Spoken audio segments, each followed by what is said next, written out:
पद्धतीने इन्व्हेस्टिगेशन व्हायला पाहिजे, त्याला नक्कीच एक कुठं ना कुठेतरी वचक लागले असं आपल्याला म्हणावं लागेल. आणि दादांना न्याय देण्यासाठी महाराष्ट्रातली जनता प्रयत्न करतच आहे, पण मीडियाचा सुद्धा खूप मोठा वाटा आहे. त्याच्याचबरोबर मला एक गोष्ट स्पष्ट करायची आहे, मी VSRच्या विरोधात नाही, मी DGCAच्या विरोधात नाही, त्यांचं माझं कुठेही काही वेळ नाही. विषय एवढाच आहे की अजितदादांचा ॲक्सिडेंट जो झाला त्या ॲक्सिडेंटमध्ये विमान हे VSRचं होतं. DGCA हे इन्व्हेस्टिगेशन एजन्सी आहे, त्याच्या अंतर्गत AIB नावाचा इन्व्हेस्टिगेशन आहे DGCAचा, त्याच्या माध्यमातून इन्व्हेस्टिगेशन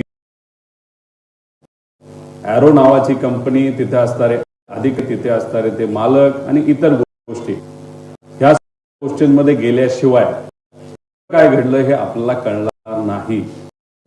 आणि या दोन, एकतर VSR या कंपनी जी ॲरो नावाची, याला काय आपण मुद्दामून टार्गेट करतोय असं नाही, पण त्या कंपनीला कुणी ना कुणीतरी वाचवतंय याचा काही प्रमाणात हा इथे येतोय. DGCA मध्ये पण अधिकाऱ्यांना वाचवलं जाते आणि मग वाचवा वाचवीचा कार्यक्रम काही मोठ्या ताकदवान व्यक्तीच्या मदतीने जर आधीचा घात का अपघात, याचं जे इन्व्हेस्टिगेशन व्हायला पाहिजे ते योग्य पद्धतीने होणार, योग्य पद्धतीने व्हावं यासाठी या सगळ्यांकडे क्रिमिनल अँगलला बघावं लागेल आणि टेक्निकल अँगलनी सुद्धा बघावं लागेल असं आमचं सगळ्यांचं मत आहे.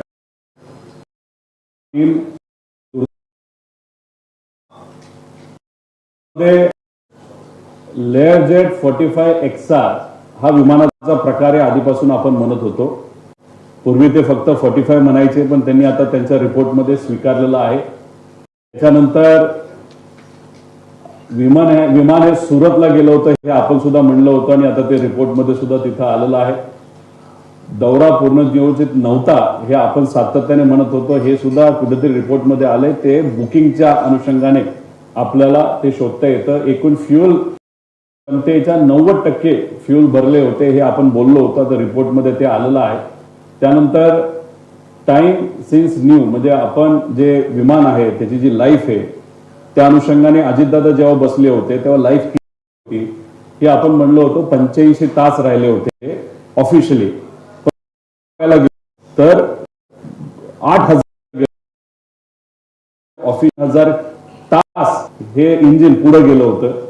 हे आता एवढं तरी सिद्ध झालं, विजिबिलिटी कमी होती हे सिद्ध झालं. 29 वर रनवे, 29 वर सेफ होता रनवे, त्याच्यावर दोनदा मागून नंतर ते कॅन्सल करून 11 वर मुद्दामून पायलटच्या माध्यमातून लँड करण्याचा प्रयत्न त्या ठिकाणी झाला होता, हे सुद्धा सिद्ध होते. आणि काहीच बोलत नव्हता. तुम्ही ट्रान्सक्रिप्ट मध्ये तिथं बघितलं असेल पुढे. आता ह्याच्यामध्ये जेव्हा एखाद्या VIPच्या ऍक्सिडेंट बद्दल इन्व्हेस्टिगेशन केलं, नाही तर कुठल्याही ऍक्सिडेंट बद्दल, खास करून विमानाच्या बद्दल, त्या इन्व्हेस्टिगेशन जी कुठली बॉडी आहे त्याली डोळ्यात तेल घालून इन्व्हेस्टिगेशन जरूरत असते. मीडियाचं, लोकांचं, मोठ्या नेत्यांचं लक्ष आहे. आम्ही प्रेझेंटेशनच्या मदतीने DGCA आमची अपेक्षा होती गडबडीने न करता अख्खा महिना यासाठी चुका होणे अपेक्षा होती. पण सुरुवातीला बघितलं टायपिंग फरक झाला. इन्व्हेस्टमध्ये कुठेही काही चुकलं नाही पाहिजे ही भूमिका नाही, तर ही जबाबदारी त्याची आहे. पण इथं जिल्हा चुकवलाय आणि त्याच्यानंतर बारामती म्युनिसिपल महानगर म्हणजे या टायपोग्राफिकल एरर हे जे किती या रिपोर्ट बद्दल हे आपल्याला त्या ठिकाणी कळतं. याच्यामध्ये तुम्ही जर बघितलं तर एअर राईट म्हणजे राईट साईडला बँग झालं होतं, म्हणजे जे लेफ्ट साईडचा पंखा जर खाली असेल तर त्याला आपण बँग म्हणतो. बघितल्यानंतर सिद्ध होतं राईट बँक लेफ्ट बँक झालं होतं. ते लेफ्ट साईडला धावपट्टीचा पडलं होते तर आपल्या सगळ्यांना त्या ठिकाणी माहिती आहे. त्यामुळे या रिपोर्टमध्ये बेसिक जी गोष्ट आहे, गोळी कुठं लागली हे जर आपण विचारायला गेलं तर डोक्याला लागली का पोटात लागली, खरं कुठं लागली? जर डोक्यात असेल तर इथं सांगण्यात आलं की छातीत लागली. मग इथं बेसिकच जे ऑब्झर्वेशन आहे ते या रिपोर्टरचं नाही तर सॉरी त्या AIB या संस्थेचं चुकलंय या रिपोर्टमध्ये, असं आमचं सगळ्यांचं मत आहे. पुढं त्याच्यानंतर इथं रिपोर्टमध्ये तुम्ही बघितलं असेल चर्चा एका झाडाची आहे, रिपोर्टमध्ये झाडे सांगितलेत म्हणजे ट्रीज सांगितलेत. आता ह्याच्यामध्ये अशी कुठली झाडं होती तिथे की ज्याच्यावर हे विमान ज्या झाडांना धडकून, झाडांना एक झाड नाही अनेक झाडांना धडकून हे खाली त्या ठिकाणी पडलं. तर याच्यामध्ये आम्ही थोडंसं बघितलं या बाजूला जिथं हे विमान इथं पडलं होतं तर इथं कुठंच तिथं झाड दिसत नाही, हे झुडूप आहे. पण या झुडपाला काही विमान तिथं टच सुद्धा झालं नव्हतं. त्यानंतर हे तुम्हाला दिसलं, पुढे घ्या पुढे घ्या. आता हे माऊली रायते म्हणून लोकल चांगले तिथले पत्रकार आहे, त्यांनी अख्खा रिपोर्ट आहे, मोठा आहे, 28 जानेवारी तुमचा घेणार नाही. पण याच्यामध्ये आपण जर बघितलं तर हा व्हिडिओ आम्ही काढलाय, तिथे हे झुडपं सोडली पण ही झुडपाची हाईट आणि विमान पडल्याची हाईट ही मॅच त्या ठिकाणी कुठंच होत नाही. त्यामुळे रिपोर्टमध्ये झाडांना धडकलं इथंच या AIBचं चूक त्या ठिकाणी झालेलं आहे. मग रिपोर्ट द्यायचा म्हणून रिपोर्ट दिला का कुठेतरी झाडांवर जबाबदारी ढकलून द्यायची, असा कुठेतरी केवळवाना प्रयत्न AIB कडनं झाला असं आपल्याला म्हणावं लागेल. पुढे पुढे आता दुसरं तिथं असणाऱ्या काही लोकांशी बोलल्यानंतर हे खरं खोटं हे इन्व्हेस्टिगेशन, क्रिमिनल इन्व्हेस्टिगेशन म्हणजे CID ला विचारावं लागेल ना, तर CID ला काही लोकांचं असं मत आहे की विमानतळाची रेकी करण्यासाठी ऍक्सिडेंटच्या आधी काही तिथं लोक आली होती असं लोकांचं मत आहे. ह्याचं क्रिमिनल इन्व्हेस्टिगेशन करायची जरूरत आहे, हे त्या CID आणि CBI करावं, याच्यात थोडंसं लक्ष घालावं असं आमचं मत आहे. आता ह्याच्यामध्ये 2023 ला जो मुंबईला ऍक्सिडेंट झाला होता लेअर जेटचा, ते सुद्धा VSR कंपनीचं, त्याच्यामध्ये इन्व्हेस्टिगेशन टीम मध्ये श्री के रामचंद्रन असिस्टंट डायरेक्टर हे लिहिलं होतं आणि मग त्यानंतर इन्व्हेस्टिगेटर कोण आहे तर हे लिहिलं, हे झालं 23च. मग आता कालचा जो अजितदादांचा रिपोर्ट आलाय त्याच्यामध्ये कुठल्या इन्व्हेस्टिगेटरचं नाव लिहिलंय का, तर नाव लिहिलेलं नाही. कदाचित इन्व्हेस्टिगेटरच घाबरले असतील, याच्यात मॅनिप्युलेशन, कागदपत्राची हेराफेरी आणि याच्यामध्ये इतक्या गोष्टी होणार आहे तर नावच देऊ नका, म्हणजे उद्या जाऊन कुणी त्या लोकांवर आक्षेप घेणार नाही, अशी कदाचित त्या ठिकाणी भूमिका असावी. त्यामुळे आता याच्यामध्ये आपण जर बघितलं तर ह्या 23च्या इन्व्हेस्टिगेटर रिपोर्टमध्ये AIBचा जो आहे, जो 23च्या ऍक्सिडेंटचा आहे, अजितदादांच्या बाबतीत अशा पद्धतीने इन्व्हेस्टिगेशन टीमचं नाव हे कुठूनही त्या ठिकाणी आलेलं राहिलं नाही. आणि आम्हाला जे कळालं 23ला जो ऍक्सिडेंट झाला होता VK सेंकली स्वतःच्या प्रायव्हेटच्या ट्रकमध्ये सगळं जे 23चं जे विमान आहे जे मुंबईत पडलं होतं, ब्लॅक बॉक्स पासून सगळं हे स्वतः हाताळून दिल्लीला नेलं होतं असं आम्हाला तिथे कळालेलं आहे. त्यामुळे अजितदादांच्या बाबतीत इन्व्हेस्टिगेशन टीम का नाही असा एक खूप मोठा प्रश्न आम्हा सगळ्यांना आहे. आणि हा भेदभाव दादांच्या बाबतीतच का तिथं केला जातो ही शंका, नाहीतर ही भावना आमच्या सगळ्यांची आहे. आता पूर्वी लेअरजेट 45 द्यायचे पण रिपोर्टमध्ये 45 XR हे त्या ठिकाणी आलेलं आहे. म्हणजे पूर्वी ते चुकत होते आणि आम्ही जे सांगत होते बरोबर होतं, आता कुठेतरी सिद्ध होतं. पुढे आता याच्यामध्ये तुम्ही म्हणाल AIB म्हणजे खूप मस्त बॉडी आहे, चांगली बॉडी आहे, इन्व्हेस्टिगेशन तिथं चालू आहे. पण या इन्व्हेस्टिगेशनचं सोल ऑब्जेक्टिव्ह म्हणजे ध्येय काय असतं की उद्या कुठला अशा प्रकारचा ऍक्सिडेंट होऊ नये, एवढंच त्याच्यामध्ये त्या ठिकाणी ध्येय असतं. त्याच्यामध्ये sole objective the investigation of the accident shall be in prevention of accident and incidents and not to apportion blame or liability. आम्ही इथं काय म्हणतोय, क्रिमिनल लायबिलिटी कोणाची, कुणी घडवलं, कसं झालं, ही आमच्या सगळ्यांची मागणी आहे. पण हे जे AIBचा जो हा फॉरवर्डच तुम्ही वाचला तर ह्याच्यामध्ये तुम्हाला कळेल ह्यात फक्त उद्या काय ऍक्सिडेंट होऊ नये एवढी भूमिका त्याच्यामध्ये AIB तिथं घेईल. म्हणजे एक्स्ट्रा कॅन ठेवले होते का नव्हते ठेवले याच्यामध्ये त्यांना काय तशी इंटरेस्ट नाही असं कुठेतरी तिथं जाणवतं. आणि तीच गोष्ट आम्ही CID ला सांगितली. CIDचं जर तुम्ही प्रेस कॉन्फरन्स बघितले असेल, योग्य दिशेने तपास चाललाय, कुठलाही प्रश्न विचारला योग्य दिशेने तपास चालू आहे. अधिकाऱ्यांबद्दल मला काही बोलायचं नाही, पण ती स्टेप योग्य दिशेने, अरे पण योग्य दिशेने काय, तर हा प्रश्न आम्ही केल्यानंतर ते म्हणाले AIBचा रिपोर्ट आल्यानंतर मग आम्ही इन्व्हेस्टिगेशन खोलात जाऊन त्याच्यामध्ये करणार आहोत. पण AIBची जर रिपोर्ट बघितला तर अशा पद्धतीने त्या ठिकाणी या गोष्टी नाही तर त्याचा इंटेंट नाही तर ऑब्जेक्टिव्ह असतो पुढे.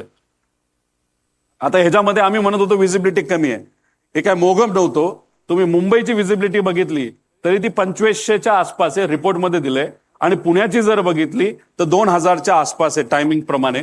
आणि हाच मुद्दा आम्ही त्या ठिकाणी घेतला होता. आणि ह्याच्यात जर आपण बघितलं तर इथं विजिबिलिटी मनोज पवार जो ॲरोचा, आता ॲरोवर आम्ही FIR करा का सांगतोय, कारण का ॲरोमध्ये असणारा जो कोणी हा मनोज पवार आहे जो कोणी, तो म्हणतो captain checking visibility at Baramati 7:03 all okay sir, म्हणजे everything is okay, visibility is fine. पण मुंबई एअरपोर्ट जिथं हा माणूस बसला होता, जिथून उडणार होतं तिथं विजिबिलिटी कमी होती, आणि पुण्याला पण विजिबिलिटी आपण बघितली ती सुद्धा त्या ठिकाणी कमी होती. ही कुठेतरी त्या ठिकाणी सिद्ध होतं. आणि क्लास जी विमानतळ विजिबिलिटी असल्याशिवाय तिथं आपल्याला लँड करता येत नाही, आणि ते जर डेस्टिनेशन आपलं एअरपोर्ट असेल तर आपल्याला टेक ऑफ सुद्धा करता येत नाही. हा DGCAचा स्वतःचा रूल आहे. आता ह्याच्यामध्ये एक जे माळी परिवार आहे त्यांना एक आलेला फोन, तो आहे VSRचा जो वकील आहे त्यांनी त्यांना फोन केला, त्यातला छोटासा पार्ट फक्त त्या ठिकाणी आम्ही देत आहोत, वाजवा. दिन कप्तान साहब ने गलती कर दी, ठोक दिया जाके, क्या करोगे? क्या गलती है समझ में नहीं आ रहा है. अगर वो पुणे चले जाते, नहीं विजिबिलिटी खराब थी, उनको दिखा नहीं, रनवे जिधर था उसके लेफ्ट में जाके वो ठोक दिया उन्होंने, क्या करोगे आप? म्हणजे हे इन्शुरन्स वाला फोन करतोय माळी या परिवाराला आणि म्हणतोय की वो कॅप्टनने प्लेन ठोक दिया. म्हणजे अशा पद्धतीची भाषा त्यांची आहे. आणि याच्या आधी मग ते कॅज्युअली ह्या सगळ्या विषयाला वकील सुद्धा कॅज्युअली घेतोय, आणि तो VK सिंग सुद्धा कुठेतरी जो मालक आहे तो कॅज्युअली घेतोय, असं आमचं मत आहे. आता हा रिपोर्ट आहे, हा सॅटेलाइट रिपोर्ट असतो, हा आपल्या त्या ठिकाणी मिळतोच. पुणे विमानतळ हद्द 55 नॉटिकल माइल्स असते, आणि बारामती हे 44 मध्ये येतं. तर आमचा प्रश्न आहे, पुण्याली या विमानाला बारामतीकडे जायला परवानगी कशी दिली ATCला, हा सुद्धा आमचा प्रश्न आहे. मुंबईवाल्यांनी टेक ऑफ कसं करून दिलं हे इन्व्हेस्टिगेशन मध्ये आलं पाहिजे, नाहीतर AIBली हे बघायला पाहिजे होतं. ते दुर्दैवाने या रिपोर्टमध्ये बघितलं नाही, फक्त सांगितलंय ही विजिबिलिटी होती, जी विजिबिलिटी 5000 मीटरपेक्षा कमी होती, जी अलाउड नाहीये. पुढं आता दोन्ही पायलट बारामती विमानतळावर लँडिंग, म्हणजे ह्याचा अनुभव होता. दोन्ही पायलट म्हणजे पाठक पायलट पण आणि तो जो कपूर होता, या दोघांना या विमानतळाबद्दलची त्या ठिकाणी सगळी माहिती होती की कसं लँड होणार आहे, 29 नंबर कुठला, 11 नंबर कुठला. काही लोक म्हणतात त्यांना काहीच माहित नव्हतं, पहिल्यांदाच त्या एअरपोर्टवर ते चालले होते. असे नाही, या रिपोर्टमध्ये सांगितलेलं आहे की तिथं त्या ठिकाणी ते अनेक वेळा हे तिथं लँड झालेले आहेत. पुढं आता फ्लाईट रूल्स मध्ये आपण जर बघितलं तर जेव्हा श्री YSR रेड्डींचा ऍक्सिडेंट झाला 2009ला, त्यावेळी एक कमिटी, त्यागी कमिटी फॉर्म झाली होती. त्या त्यागी कमिटीने सांगितलं होतं की कॅप्टनली कुठल्याही परिस्थितीमध्ये विजिबिलिटी नसेल तर लँड करायचं नाही, VIP ट्रॅव्हल करत असेल तर. आता हे सांगितलंय, हा रूल आहे, नियम आहे, आणि तो नियम त्या ठिकाणी असताना सुद्धा हे विमान लँड करण्यात आलं. हा तो रूल आहे. बरं, जर हा रूल डावलला गेला आणि जर विमान लँड झालं नाही तर लँड करण्याचा प्रयत्न केला तर ह्याला जबाबदार कोण आहे? Civil aviation department of the state government shall ensure compliance of all DGCA requirements and instructions contain in the circular Wien charting aircraft for VIP state government operations. आता मी जे म्हणतोय की ॲरो नावाचा जो ग्रुप आहे, त्या ॲरो नावाच्या ग्रुपमध्ये civil aviation department, state government याचे सर्व अधिकारी त्या ॲरो नावाच्या ग्रुपमध्ये आहे, जिथं अजितदादांचे PA सुद्धा तिथं होते. म्हणून आम्ही म्हणतोय की ॲरो या कंपनीवर सुद्धा FIR तिथं झाला पाहिजे, कारण त्याच्यामध्ये सर्व अधिकारी, ते अधिकारी कोण यांची नावं सुद्धा तुम्ही त्या ठिकाणी पुढे आणा, त्यांची जबाबदारी काय होती ही इथं त्या ठिकाणी होते. म्हणून त्या अनुषंगाने FIR मध्ये त्या अधिकाऱ्यांचं नाव पण घ्या, आणि ॲरो जे विमान देणारी कंपनी आहे, VSR घेणारी कंपनी, त्या कंपनीवर सुद्धा FIR झाला पाहिजे. त्याचं ते कारण आहे. पुढं आता under logging off the aircraft flying hours, ह्याच्यामध्ये बघा 4915 हे 2 ते 2.5 वर्षामध्ये तेवढं त्याचं फ्लाइंग झालं होतं. म्हणजे 23 मार्च 2025 हे आहे 4700. म्हणजे जनरली आपण बघितलं तर एका वर्षामध्ये 2000 तास होतात. आता रिपोर्ट जर बघितला तर त्याच्यामध्ये गल्लत बघा, 25 मध्ये फक्त 250 तास, म्हणजे अख्ख्या वर्षामध्ये त्याच्या आधी 2000 चाललं आणि 250. म्हणजे ह्यालाच आपण म्हणतो की अंडर लॉगिंग हे मोठ्या प्रमाणात त्या ठिकाणी होत होतं आणि 5,000 जर त्याची लाईफ होती विमानाच्या इंजिनची तर 8,000 तासाहून अधिक ते तिथं त्या इंजिनचा त्याच्यामध्ये वापर झाला होता आणि त्यामुळे खराब विमान हे अजितदादांना मुद्दामून दिलं का चुकून दिलं गेलं असा आमचा प्रश्न आहे. ह्याला जर मार्ग काढायचा असेल तर हनीवेल नावाची इंजिनची कंपनी त्याला आपल्याला पत्र लिहावं लागेल आणि त्यांच्याकडनं ही माहिती घ्यावी लागेल. आता अंडरलॉक का केलं जातं? आता समजा तुमची एखादी गाडी आहे ती तुम्हाला विकायची आहे, त्याचं जर तुम्ही तिथं स्पीडामीटरवरनं काढलं तर त्याच्यामध्ये तुम्ही 500 किलोमीटर चालवली असली तरी स्पीडामीटरमध्ये जर जेव्हा वायर काढायच्या आधी 100 असेल तर ते आयुष्यभर 100च राहणार आहे. त्यामुळे तुम्हाला विकताना म्हणजे विमान विकताना नाही तर गाडी विकताना स्पीडामीटरमध्ये जेवढं आहे तेवढ्या पद्धतीनेच त्या विमानाची व्हॅल्यू ही राहणार आहे. त्यानंतर ह्या कंपनीचे 2च विमान आहेत, बाकी सगळे इन्व्हेस्टर आहे. मग इन्व्हेस्टरली त्याच्यामध्ये विमान जर ठेवलं असेल तर त्यांना सांगताना हेच सांगणार विमान कमी चाललं, धंदा कमी झाला म्हणून तुम्हाला कमी पैसे त्या ठिकाणी दिले जाणार असंही कदाचित त्याच्यामध्ये असू शकतं. त्यामुळे अंडरलॉगिंग हे केलं जातं. पण जर्नी लॉगबुक याच्यामध्ये पायलट हा कधी पण काय बघतो, खरं लॉगिंग झालं पाहिजे. म्हणजे मी समजा 100 तास चालवलं तर माझं 100 तास झालं पाहिजे. त्यामुळे पायलटचं लॉगिंग हे इंजिनचं लॉगिंग, विमानाचं लॉगिंग आणि एअरपोर्ट अथॉरिटीचं लॉगिंग. हेडलाईन्सचे प्रस्तुत करता साईनाथ मल्टीस्टेट. 1,00,000 रुपयांच्या ठेवीवर महिन्याला 900 रुपयांची पेन्शन.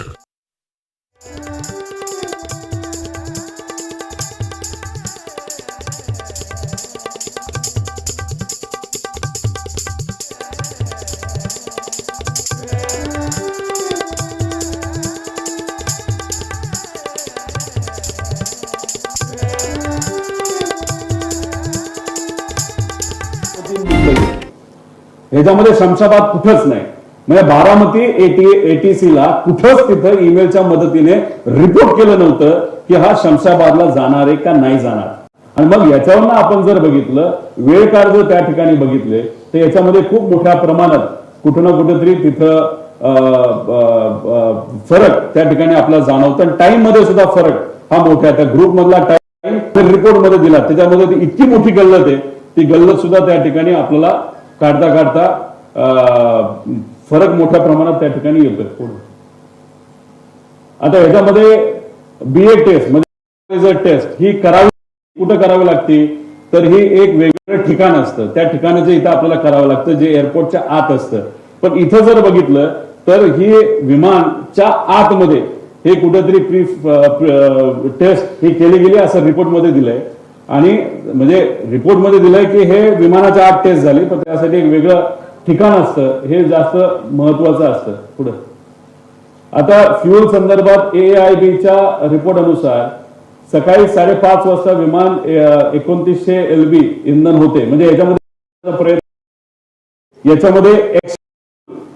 आलं होतं जर मुंबई बारामती मुंबईचा प्रवास असेल आणि सकाळी इंधन भरलं असेल तर एवढं मोठ्या प्रमाणात इंधन का भरलं गेलं आणि पुढे ते हैदराबादला जाणार होतं तिथे सुद्धा इंधन आपल्याला भरता आलं असतं. पण 90 ते 95% इंधन हे विमानाच्या पंखामध्ये होतं. ते मुद्दा का असा आमचा प्रश्न आहे. आता हे मिसमॅच ऑफ द टायमिंग आहे. म्हणजे याच्या रिपोर्ट नुसार 7:38 पोहोचले विमानतळावर.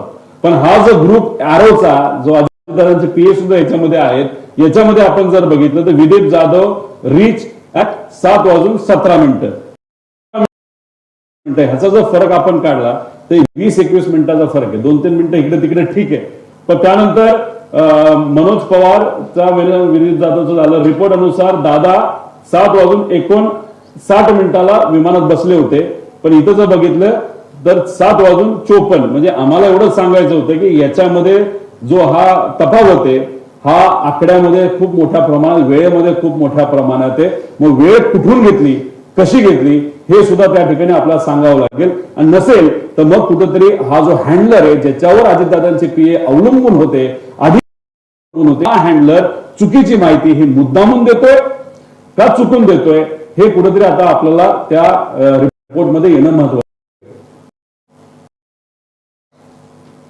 आता याच्यामध्ये इंटरेस्टिंग आमची अपेक्षा या रिपोर्टमध्ये ब्लॅक बॉक्सचा फोटो हा यायला पाहिजे होता. सहसा फोटो महत्वाचा जो अपडेट ऑन इन्व्हेस्टिगेशन जे आलं होतं हे कधी आलं होतं PIBचं 19 फेब्रुवारीला आणि कालचं या दोघांमध्ये असं सांगण्यात आलेलं आहे की FDR आणि CVR वर subjected to thermal damage as both the recorders वर एक्सपोज टू हाय टेम्परेचर. आता हे दोन्ही रिपोर्ट मध्ये आलेलं आहे. पुढे घ्या. आता हा आहे ब्लॅक बॉक्स. हे फोटो जर तुम्ही बघितले, हा बॉम्ब, हा स्फोट किती मोठा झाला होता हे तुम्हाला सगळ्यांना त्याच्यामध्ये माहिती आहे. अक्षरशः एकच जण त्याच्यामध्ये वाचला, तो सुद्धा साईडला पडला म्हणून. आता ह्याच्यामध्ये हे ब्लॅक बॉक्सची परिस्थिती आहे आणि ह्याच्यातून डेटा निघाला तर 100% डेटा निघालेला आहे. फक्त तो DGCA पूर्णपणे त्या पालकांना नाही तर नातेवाईकांना दिलेला नाही, नाहीतर तो अजून बाहेर आणला नाही. त्याला पण फार मोठी कॉन्ट्रोवर्सी आहे असं आमचं मत आहे, पण ते नंतर विषय घेऊ. तर हा ब्लॅक बॉक्स आहे एअरबसचा ड्रीम लाइनर. पुढे आता हा आहे लेअर जेट 55. हे पुढचं फिलाडेल्फिया मध्ये पडलं होतं. त्याचा व्हिडिओ आहे. इथं जो तुम्ही बघितला, माणसाच्या माले विमान पडलं, स्फोट झाला आणि त्याच्यातला हा ब्लॅक बॉक्स आहे. आणि या ब्लॅक बॉक्सची सगळी माहिती ही तिथं काढण्यात आली, रिकव्हर करण्यात आली. पुढे आता ह्याच्यामध्ये तेजस प्लेन क्रॅश, ही दुर्दैवी घटना दुबईला झाली होती. आपलं एअरफोर्सचं विमान हे पडलं होतं, फार मोठा घात झाला होता. आपला जो पायलट होता शहीद झाले. आता ह्याच्यामध्ये जर बघितलं तर कॉज वगैरे दिलंय, पण हा सगळा डेटा दुबईला प्रोटेक्टेड आहे, काही अडचण नाही असं सांगण्यात आलेलं आहे. एवढा मोठा आणि ते सुद्धा सुपर जेटचा क्रॅश होऊन सुद्धा. पुढे आता हे मी सगळं तुम्हाला माहिती सांगितली, यात काय मी खोलात जाणार नाही, किती टेम्परेचर कसं काय हे सगळं मेल्टिंग पॉईंट वगैरे तुम्हाला सांगितलं. पुढे आता ह्याच्यामध्ये तुम्हाला मगाशी एक सांगितलं होतं, 2023 ला एक असिस्टंट जे डिरेक्टर होते त्यांचं नाव होतं रामचंद्र, अजितदादांच्या ब्लॅक बॉक्सच्या वरती सही केली आणि तिथं असं पोलीस स्टेशन ब्लॅक बॉक्स सुरक्षित असल्याची नोंद ही बारामतीला तिथं झाली. आणि सही कोणाची असेल तर हे रामचंद्रनची सही आहे. याच्यात 2023 ला ते असिस्टंट डायरेक्टर होते. तो तपास पुढे कुठेच गेला नाही, पण आता हे असिस्टंट डायरेक्टरचे हे आता डेप्युटी डायरेक्टर झालेले आहेत रामचंद्रन, आणि त्यांची ती सही आहे. म्हणजे तिथे ती लिहिले, हे जरा आम्ही पुढे घ्या. हा आहे अजितदादांचा ब्लॅक बॉक्स. हे आहे FDR आणि हा आहे CVR. आता ह्याच्यामध्ये तुम्ही जर बघितलं असेल तर इथं काही लोकांचे हे उचलताना बोट लागले, म्हणून जी राख आहे ती तिथं स्वच्छ झालेली तुम्ही तिथं बघू शकता. आता हा आहे CVR हनीवेलचा आहे आणि LG टेक्नॉलॉजीचा हा FDR आहे. आता ह्याच्यामध्ये तुम्ही बघा, एकतर कलर आहे, ह्याच्या फक्त थोडीशी राख बसली. आता राख बसली नाही तर त्याच्यावर काय काजळ म्हणून असं ते म्हणत असेल तर हे हास्यास्पद आहे. इथं कुठेही बाहेरच्या बॉडीला कुठं त्याच्यात हे झालेलं नाही, डॅमेज झालेलं नाही. ही जी नेम प्लेट असते, जसं मोटर आपली जी शेतातली मोटर, कुठे तुम्ही वॉशिंग मशीन घेतलं त्याच्यावर एक पट्टी असते, ती पट्टी चांगल्या क्वालिटीची आहे. इथं प्लास्टिकचं काहीतरी तिथं लिहिलेलं आहे, हे सुद्धा त्याच्यामध्ये कुठंच त्याला काही डॅमेज झालेलं नाही. आणि हा जो कनेक्टर असतो तो कनेक्टर सुद्धा कदाचित तो प्लास्टिक नाही तर कशाचा असू शकतो, तर तो कनेक्टर तिथे डॅमेज झाला नाही. आणि ह्याच्या आत एक चिप असते आणि एक रेकॉर्डर असते, त्यात 1600 डिग्री, म्हणजे हे सगळं टेक्निकल तुम्हाला सांगितलंय. हा आहे. आमची अपेक्षा होती की हा फोटो रिपोर्ट मध्ये येणं फार महत्वाचं आहे, पण दुर्दैवाने तो रिपोर्ट मध्ये तिथं आलेला नाही. पुढे आता एक तुम्ही अजून एक बघा, installed on 3/21 as per the component maintenance manual of Honeywell. म्हणजे हे विमान आहे 16 वर्षापूर्वीचं, 15 का 16 वर्षापूर्वीचं. आता भारतात जर हे आणायचं असेल, जो मुद्दा आम्ही घेतला होता, ह्याचा आहे तो अर्धा तासाचाच आहे. तो बदलणं हे फार महत्वाचं होतं.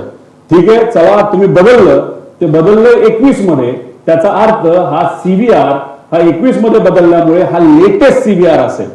म्हणजे जुना जर असता तो जळला बिळला आपण म्हणू शकतो ओल्ड मॉडेल आहे, पण मग हा नवीन जर असेल तर मग हा याच्याबद्दलची डिटेल्स आम्हाला सगळ्यांना पाहिजे. हा नवीन आहे का तोच आहे, फक्त फसवण्यासाठी काय गोष्टी केल्या त्याच्यात CVR जो खराब झाला हे जे म्हणतायत, मुख्य कारण असं आहे की CVR जर 30 मिनिटाचा असेल तर हे विमान रजिस्टर होऊच शकत नाही.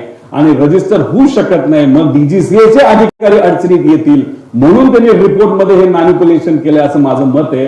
आणि 3 मे 2021 तर हा CVRचं मॉडेल आहे, हे आपल्याला तिथं हनीवेलला उचलावं लागेल. हे मॉडेल कधीच आहे, हे जुनं मॉडेल आहे का नवीन मॉडेल, आणि नवीन मॉडेल जर लावलं असेल तर VSRने हे घेतलं कधी, कुठून घेतलं, मॉडेलचे हे सगळ्या पद्धतीने इन्व्हेस्टिगेशन होणं महत्वाचं आहे. पण हे एअरक्राफ्टच चुकीच्या पद्धतीने आल्यामुळे आमचं मत आहे की हे जुनच आहे, पण हे रिपोर्टमध्ये या बाबतीत नवीन आहे असं तरी दाखवलं. त्यामुळे नवीन असेल, नवीन मॉडेल असेल तर जळणं हे अशक्यच आहे असं आपल्याला म्हणावं लागेल पुढं. आता ह्याच्यात बघा, झारखंडमध्ये हा जो क्रॅश झाला याच्यामध्ये ब्लॅक बॉक्सच नव्हता. म्हणजे DGCAचा कहर किती हे बघा. हे जर ब्लॅक बॉक्सच सापडलं ना, 53 वर्षापूर्वीचं हे एअरक्राफ्ट होतं ज्याच्यात 6 जणांचा मृत्यू झाला. पुढं आता फ्लाईट रडार मधून तुम्ही माहिती काढत होता, मी माहिती काढत होतो. ही सगळी माहिती, हे दादांचं विमान आहे, ह्याच्या आधी कुठं कुठं ते विमान गेलं हे माहित होतं. त्यानंतर हे दुसरं आहे ज्याच्या CM आणि मोठे लोक वापरतात, हे सगळी माहिती होती. आपण हे प्रेझेंटेशन घेतल्यानंतर हे दोन्हीकडचं जर आपण बघितलं, हे वाईप ऑफ करून टाकलंय. म्हणजे माहिती कुठेतरी दाबवण्याचा प्रयत्न केला जातो, आणि तीच लोक माहिती दाबतात ज्यांना कुठेतरी भीती असते की याच्यात काहीतरी आपलं बाहेर निघेल. म्हणून ही दोन्ही माहिती जर आपण बघितलं, त्यांनी अख्खं रेकॉर्ड हे तिथं डिलीट केलंय असं आपल्याला म्हणावं लागेल. पुढं हा व्हिडिओ जय पवार माझे बंधू यांनी तो दिलेला टाकलेला व्हिडिओ आहे. ते पण आपापल्या लेवलला, त्यांच्या लेवलला जी काय माहिती मिळते ती लोकांसमोर आणि तुमच्या माध्यमातून लोकांसमोर आणण्याचा प्रयत्न करतात. हे आहेत महाशय रोहित सिंग, जे झोपलेत. तुम्ही म्हणसाल हे लेफ्ट साईडला झोपलेत, म्हणजे हे कदाचित को पायलट असतील. लेफ्ट साईडला बसलेत म्हणजे हे मेन पायलट आहेत. आणि आमचा अंदाज आहे, म्हणजे अंदाज आहे, हे खरं खोटं माहित नाही, ही जी मुलगी आहे ती दादांच्या विमानामध्ये पाठक ज्या होत्या ती कदाचित ती मुलगी ती असू शकते असं आमचं मत आहे. ती मुलीने काय केलं, ती को पायलट आहे कारण का ती राईट साईडला बसली. तिच्या कानाला तिथं हे लावलेलं आहे ऐकण्यासाठी, ATCC बोलण्यासाठी, ते तिच्या कानाला आहे. तीच एंट्री करते, तीच विमान चालवते. आणि हे महाशय मात्र तिथं सिव्हिल ड्रेसमध्ये, हे सिव्हिलचे कपडे आहेत. आता सिव्हिल ड्रेसमध्ये बसले, काही लोक म्हणतील 15 मिनिटं झोपला असेल, बॅग घेऊन बसलेले आहेत. आता ह्याच्यात कदाचित ते उद्या जाऊन प्रेस कॉन्फरन्स घेतील, काहीतरी सांगतील, ते सांगतील तेव्हा अजून माझ्याकडे एक्स्ट्रा माहिती, ती माहिती मी नंतर तिथे सांगेल. ही वृत्ती प्रवृत्ती त्यांची होती. आणि याच्यात अजून एक गोष्ट घडलेली आहे की रोहित सिंग आणि ह्या सगळ्या मालकांना अशी सवय असायची की तिथं एका पत्रकारांनी हा रिपोर्ट तिथे टाकला होता, नंतर बरंच मोठं काय झाला त्याच्यामध्ये विषय आणि तो दाबला गेला. त्याच्यामध्ये एका पॅसेंजरलाच को पायलट म्हणून दाखवलं, कपडे घालून बसवले, आणि मग ते एक फार मोठी केस झाली होती. तो वेगळा विषय. म्हणजे मला काय सांगायचंय, VSR आणि तुमचं DGCA हे मिली बघत असल्यामुळे आमची भीती अशी आहे, हे दोघं एकत्र मित्र असल्यामुळे, खासम खास हे सगळे एकत्रित असल्यामुळे कागदपत्र हे मॅनिप्युलेट करू शकतील असं आमचं मत आहे. पुढं आता हा विषय तुम्ही समजून घ्या. हे विमान आहे ज्याला एकनाथ शिंदे साहेब स्वतः डावलले गेले होते. हे विमान म्हणजे 16 ते 20 जानेवारी दरम्यान 23ला हे दावोसला विमान गेलं होतं. कुठलंही विमान VIP ला घेऊन जात असेल, नाहीतर तुम्ही स्वतः जात असाल तर फ्लाईट प्लॅन द्यावा लागतो. फ्लाईट प्लॅन जात असेल, समजा आपण पुण्यावरनं समजा दिल्लीला चाललो, राजस्थानच्या एअरपोर्टला सांगावं लागतं, ATC ला सगळ्याला सांगत क्लिअरन्स घेत पुढे जावं लागतं की दुसरं विमान आहे का. आणि जर इंटरनॅशनल प्रवास असेल तर मग तिथे आपल्याला बघावं लागतं की दुसऱ्या देशांची परवानगी आहे का. आणि बिना परवानगी जर विमान त्या देशामध्ये गेलं तर ते विमान पाडलंही जाऊ शकतं. आणि तसंच काहीतरी हे एकनाथ शिंदे साहेबांच्या बाबतीत घडलं अशी माहिती आमच्या आहे. एकनाथ शिंदे साहेब स्वतः होते, त्याच्यामध्ये काही इतर अधिकारी होते. याच्यामध्ये झालं असं, बहारेनला हे विमान खरं 8 तासाचा प्रवास आहे, लेअर जेट सहसा 4 तासच्या आसपास जाऊ शकतं. बहारेनला हे विमान उतरलं, त्याच्यात रिफ्युलिंग झालं. रिफ्युलिंग झाल्यानंतर ते झुरिकला जात असताना इराण, कारण उडल्यानंतर इराणचा समुद्र आणि तो भाग येतो, इराणमध्ये त्याला तिथून जावं लागतं.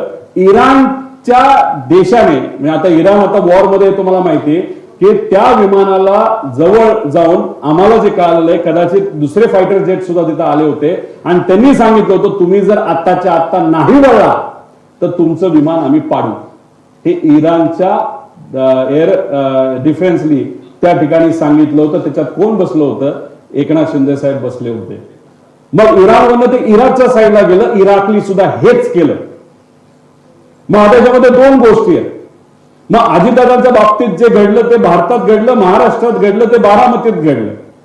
मग या बाबतीत इंटरनॅशनल ग्राउंडला VSRला हाताशी धरून नाही तर VSR स्वतः दुर्लक्ष केल्यामुळे नाही तर मुद्दामून एकनाथ शिंदे साहेबांच्या बाबतीत सुद्धा तोच प्रकार होणार होता का, असा एक प्रश्न आम्हाला होऊ शकतो. याबद्दलची माहिती ही DGCA काय प्रसिद्ध केली आहे का? एकनाथ शिंदे साहेब या बाबतीत स्पष्टपणे सांगू शकतात. पण जी माहिती आमच्यापर्यंत आलेली आहे ती आमच्यापर्यंत आलेली आहे. परत ते विमान बहारेनला आणलं गेलं आणि बहारेनला आल्यानंतर सगळ्या परमिशन तिथे घेतल्या आणि मग झुरिकला तिथे गेलं. म्हणून आम्ही सांगतोय VSR या कंपनीवर तुम्ही विश्वास ठेवू नका. कधी काय होईल, कधी काय केलं जाईल हे कोणाला सांगता येत नाही. आणि मग एकनाथ शिंदे साहेबांच्या बाबतीत सुद्धा हे घडलं असं आम्हाला कळलं. एकनाथ शिंदे साहेब नाहीतर इतर काही जे काही कुणी अधिकारी असेल ते स्पष्टपणे तिथं सांगू शकतील. इराक आणि इराणमध्ये वॉर कडनं आपल्याला काही डेटा मिळू शकत नाही, बहारेनकडनं मिळाला तर आपल्याला ते कळू शकतं. त्याच्याच बरोबर VSR वेंचर हे 6 महिन्यासाठी हे UAE मध्ये बँड होतं का? जेव्हा कोविडचा काळ होता, कोविडच्या काळामध्ये लोक जिथे कुठं होती, प्रायव्हेट जेट हे एक व्यक्ती नाही तर एक कंपनी बुक करतं. तर तुम्हाला सीट विकता येत नाही, त्याला कमर्शियल लायसन्स लागतं. पण VSR हे पैसे कमवच्या नादामध्ये पेशंट कडनं सुद्धा भरमसाठ पैसा घेत होतं आणि त्यासाठी UAE मध्ये त्यांना 6 महिन्यासाठी बॅन केलं होतं. हा एक फार मोठा विषय आहे. VIP ते सुद्धा महाराष्ट्राचे VIP मुख्यमंत्री होते एकनाथ शिंदे साहेब, त्यांच्या बाबतीत सुद्धा VSRली असंच हलगर्जीपणा नाहीतर मुद्दामून काय अशा गोष्टी केल्या असं आमच्या सगळ्यांचं त्या ठिकाणी मत आहे. पुढे हे 2 विमान आम्ही का म्हणतो इन्व्हेस्टिगेशन लवकर करा लवकर करा लवकर करा, त्याचं कारण असं आहे की कागदपत्र रंगवली जाऊ शकतात जी रंगवली जात आहेत आणि त्याच्याच बरोबर जी विमानं आज महाराष्ट्रात आहेत ती हळूहळू बाहेर ढकलली जातात. हे 2 विमानं आम्हाला कळाले आणि खास करून हे लेगेसी 600 जे हैदराबादला होतं म्हणजे जिथं आंध्र प्रदेशमध्ये होतं, ते कोणाकडे होतं काय होतं याच्या खोलात जाणार नाही. ते विमान आता आम्हाला जे कळालेलं आहे ते आता सॅन मरिनो USA ला हे ट्रान्सफर करण्यात आलेलं आहे ऍक्सिडेंट नंतर आणि आपल्या प्रेस कॉन्फरन्स घेतल्यानंतर. म्हणजे हळूहळू कागद तर रंगवले जातात पण धंदा सुद्धा शिफ्ट करण्याचं काम तिथं सुरू झालंय असं आपल्याला म्हणावं लागेल. आणि जर तुम्ही चोर नसालच घाबरता कशाला, पण चोरच घाबरू शकतो हे आपल्या सगळ्यांना तिथं माहिती आहे. पुढे आता ह्याच्यात आम्हाला VK सिंगचा त्याच्यामध्ये फोन आला होता. आम्ही यांचा जो हँडलर आहे तो नाव काय दीपक बोरकर नंबर आहे, कोणाला चेक करायचा असेल तर त्याला काल 10:14 आम्ही तिथं फोन केला होता आणि लगेच 10:46 VK सिंगचा आमच्या त्या माणसाला फोन आला. त्याला असं वाटलं की तो कुठला तरी पत्रकार आहे काय आणि बरंच काय 2 मिनिटं तो बोलत होता. त्यातले काही छोटे विषय मी फक्त तुम्हाला सांगतो. त्याच्यामध्ये तो बोलत असताना त्यांनी सांगितलं AIB ने मुझे क्लिअरन्स दिया है, म्हणजे रिपोर्ट जो आला म्हणजे त्याचं मत आहे की AIB ने मला क्लिअरन्स दिलेला आहे तर तुम्ही अधिकची माहिती तुम्हाला कशाला त्या ठिकाणी पाहिजे. त्याच्याच बरोबर नीचे से ऊपर तक हमारी पहुंच आहे असं VK सिंग आम्हाला सांगतो, आमच्या माणसाला सांगतो. नीचे से ऊपर तक, आता ऊपर तक म्हणजे मंत्र्यापर्यंत हा मोठा प्रश्न आहे. नीचे से म्हणजे हे आपल्याला बघावं लागेल. कोई भी कुछ भी बिघाड नाही सकता, म्हणजे आमचं कुणीच काही बिघडू शकत नाही. महाराष्ट्राचा एवढा आहे नाही. आणि मग अजित काका तिथं नसताना, अजित दादा आपले तिथं नसताना त्यांचा ऍक्सिडेंट तिथं झाला आणि हा म्हणतोय की म्हणजे आमचं कुणी काय बिघडू शकत नाही. त्यानंतर अभी भी हमारे प्लेन उड़ रहे, हमारे प्लेन यूज कर रही है तो आपको क्या दिक्कत है. म्हणजे VSRचे विमान अजून सुद्धा उडत आहेत, सरकार ते विमान त्या ठिकाणी काही महाराष्ट्र मोठे नेते ज्याच्यामध्ये ज्यांचा ऍक्सिडेंट झाला त्यांचे नातेवाईक सुद्धा VSRचं विमान वापरतायत. तर रोहित पवारला त्यात काय पडलेलं आहे असं VK सिंगने तिथं मला सांगितलेलं. मला नाही, माझ्याशी नाही बोलला तर माझ्या लोकांशी बोलला. हे झालं, हे सगळे पुरावे. आता मी होम मंत्रालयाला म्हणतो तुमच्याकडे जर व्हॉट्सअप हॅकिंग आणि व्हॉट्सअप रेकॉर्डिंग काढण्याची जर तुमच्याकडे यंत्रणा असेल तर काढा. काल काय बोलला ते तुम्ही बघा, पण फक्त एवढंच काढू नका. VK सिंग 28 जानेवारीच्या आधी 6 महिने कोणाकोणाशी बोलत होता आणि काय काय बोलत होता व्हॉट्सअप पासून इतर सगळ्या गोष्टींवर हे तुम्ही काढा. आणि 28 तारखेपासून आजपर्यंत त्यांनी कोणाला तो भेटला हे सुद्धा तिथे बघा. महाराष्ट्र सदनला तो गेला होता का नव्हता आणि गेला असेल तर कोणाला भेटला हे सुद्धा तुम्हाला जर काढता आलं गेल्या 5-6 दिवसामध्ये, हे सुद्धा तुम्ही त्या ठिकाणी काढलं बरं, असं आमच्या सगळ्यांचं मत आहे. पुढं एवढी हिंमत कुठून येते? आता VSR म्हणजे मालक VK सिंग आमच्या लोकांशी असं जर बोलत असेल, महाराष्ट्राचा एवढा मोठा नेता जाऊन सुद्धा अहंकार दाखवत असेल, ही हिंमत येते कुठून? VSR मध्ये कोणाची इन्व्हेस्ट आहे, कोणाचा पैसा, काही घेणं देणं नाही, आम्हाला काही फरक पडत नाही. ते काय आमची कॉम्पिटिशन नाही ना, मी त्या धंद्यामध्ये आहे.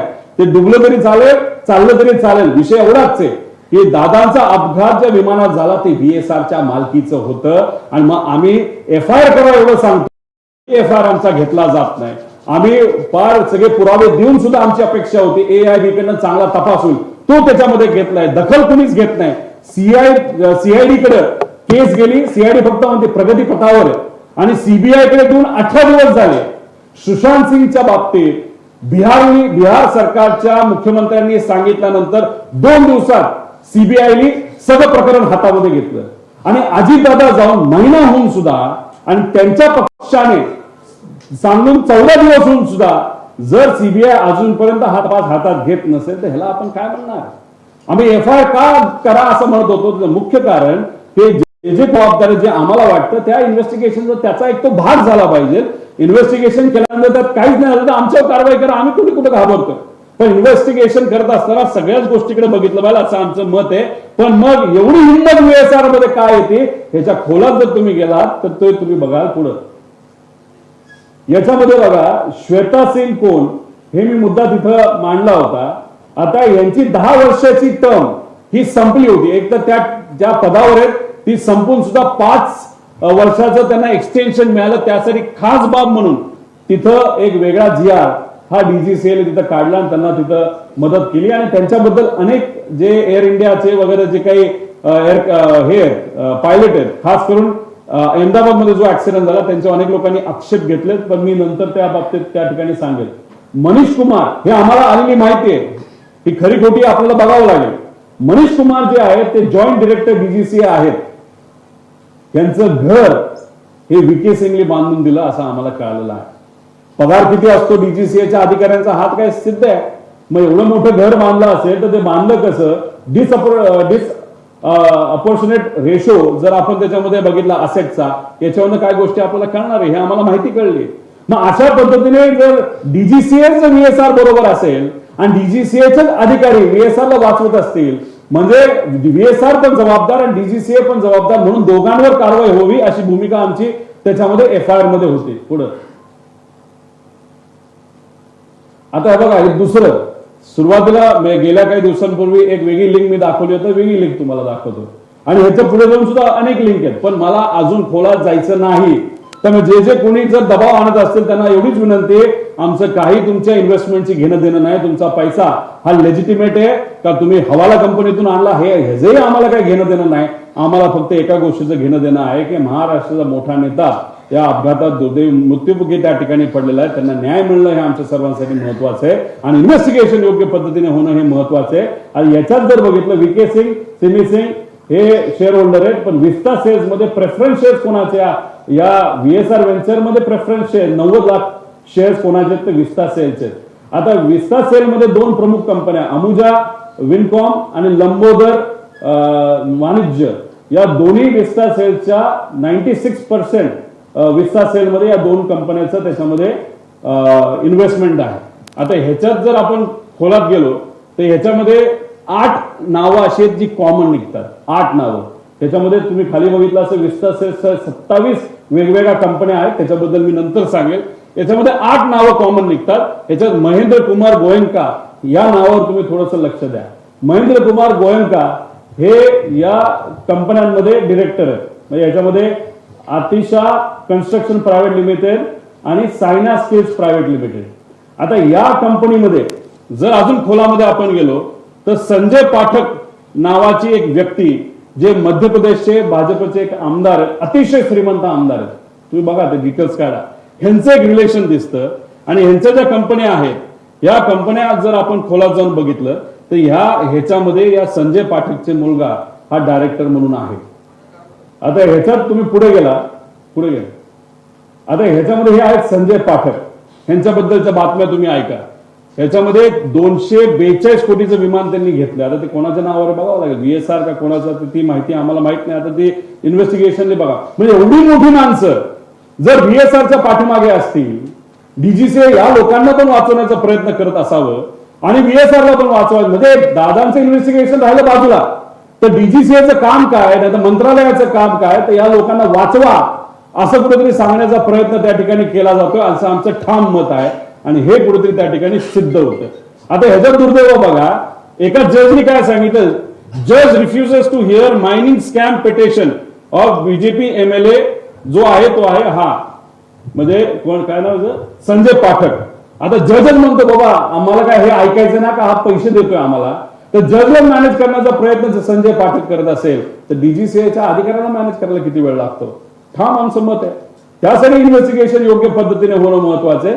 कोण हा संजय पाठक, कोणाचे काय इन्व्हेस्टमेंट, हे आपल्या सगळ्यांना त्या ठिकाणी बघावं लागेल पुढं. आणि ते कुठल्या ते स्कॅम मध्ये पण इन्व्हॉल्व. आता हा एक दुसरा महेंद्र कुमार गोयंका, दुसरं महेंद्र कुमार गोयंका शिव मिनरल्स नावाचे आहे, त्याच्यामध्ये तो एक डिरेक्टर आहे, चिरेला श्रीमान नारायण नावाचा. आता चिरेला श्रीमान नारायण डिरेक्टर हा स्टॅम्पेड कॅपिटल मध्ये सुद्धा आहे. स्टॅम्पेड कॅपिटलचं नाव आता बदलण्यात आले GACM टेक्नॉलॉजीज. GACM टेक्नॉलॉजी मध्ये दुसरा डायरेक्टर कोण होता, आता तो मंत्री असल्यामुळे नाही, तो आहे TG भारत. TG भारत कोण आहे, तर TDPचा आंध्राचा हा इंडस्ट्री मिनिस्टर आहे. मग TDPचं दुसरं रिलेशन निघालं.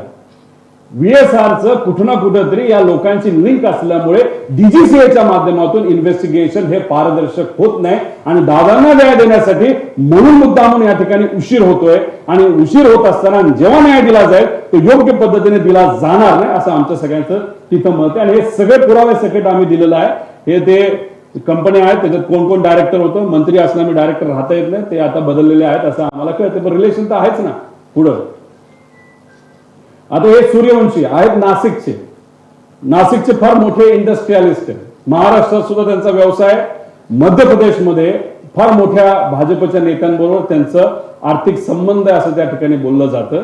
या व्यक्तीने जरूरत नसताना सुद्धा या रिकॅपिटलला सांगून VSRला गॅरंटी दिली. VSRला लोन मिळत नव्हतं, पण सूर्यवंशीली दिलीप बिल्डकॉन नावाच्या कंपनीने गॅरंटी दिल्यामुळे VSRला पहिलं लोन मिळालं.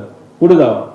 दिलीप बिल्डकॉन कोण आहे, नाशिकचा आहे. त्याला काय काय मिळालंय का, समृद्धी महामार्गाला त्याला 1700 कोटीचं काम मिळालं. राष्ट्रीय महामार्गाला जर 911 कोटीचं काम मिळालं. रोड अपग्रेडेशन हे आहे 580 कोटी. हे फक्त महाराष्ट्र आहे. नाशिकचा हा, नाशिकच्या कुठल्याही नेत्याला विचारा की तुम्हाला कळेल की दिलीप बिल्डकॉन कोणतं, हे लोक तिथं सांगतील. आणि मग हे फक्त महाराष्ट्राचं आहे. मध्य प्रदेशमध्ये याच्यापेक्षा कितीतरी पटीने जास्त आहे का. मग दिलीप बिल्डकॉनली कोणाच्या सांगण्यावरनं VSRला गॅरंटी दिली. इथं घरचे माणसं आपल्याला गॅरंटी देत नाही आणि इथं गॅरंटी देणारे मोठे बिझनेसमॅन जे VSRला ओळखत सुद्धा नाही अशा लोकांना जर हे गॅरंटी देत असते तर कोणाच्या सांगण्यावरनं दिली. मग तो सांगणारा कोण एवढा मोठा माणूस, आणि तो एवढा मोठा माणूस जर या VSRच्या पाठीमागे असेल तर कसं न्याय मिळणार पुढं. वेल्सफंड बद्दल मी तुम्हाला सांगितलेलं. वेल्सफंडचं सुद्धा पॉलिटिकल पर्सन गुजरातचे, त्यांची रिलेशन आहे. ह्याच्यात काही खोलात जाणार नाही. यांनी कसं रिस्ट्रक्चर केलंय, NBFC नसताना कसे पैसे दिलेत हे सिद्ध होतं. 100 कोटीपेक्षा जास्त पैसा दिलाय पुढं. आता हे मी तुम्हाला सांगितलं NBFC जे आंध्राची आहे, ह्याचं रिलेशन तुम्हाला माहिती आहे. TDP बरोबर कसं रिलेशन आहे हे मी आधीच सांगितलं, मी ह्याच्या खोलात तिथे जात नाही. आता हे अग्रीमेंट आहे. आता पण ह्याच्यामध्ये अजून एक गोष्ट तुम्ही पुढे जाऊन बघाल की जे एव्हिएशन मंत्री आहेत ते का ऍक्शन घेत नसतील, नाही तर घेऊ शकत नसतील, ह्याचं एक कारण सांगितलं जे हे आहे.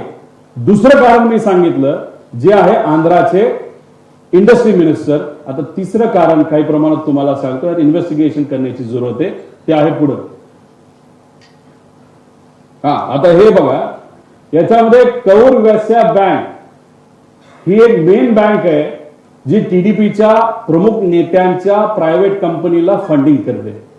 ज्याच्यामध्ये जी NBFC आहे त्याला सुद्धा या बँकेचं फंडिंग आहे आणि त्यांची एक दुसरी कंपनी त्याला सुद्धा फंडिंग आहे. ठीक आहे, फंडिंग कोणी करू शकतं, बँकेचं काय अडचण नाही. मग हे जे जुबली हिल्स मध्ये एक जागा आहे जुबली हिल्स मध्ये, कोण राहतं हे तुम्हाला तिथं माहिती आहे. त्यात VSR कंपनी दिल्लीला रजिस्टर्ड आहे. VK सिंग दिल्लीचा माणूस हा जुबली हिल्स मध्ये प्रॉपर्टी घेतो.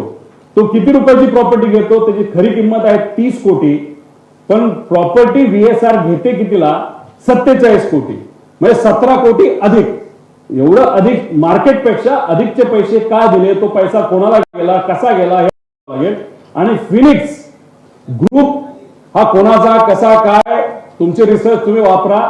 याच्याकडनं ती प्रॉपर्टी ही VSRली घेतली. आता योगायोग बघा, आता योगायोग बघा, एक ते NBFC म्हणजे अजितदादांचा ऍक्सिडेंट इन्व्हेस्टिगेट करायला कुठली एजन्सी, AIB कोणाच्या अंतर्गत येते, DGCA कोणाच्या अंतर्गत येतं, तर एव्हिएशन मंत्रालय कोणाच्या अंतर्गत येतं, TDPचे मंत्री जे भाजप बरोबर एकत्रित या देशाच्या सत्तेमध्ये तिथं आहेत.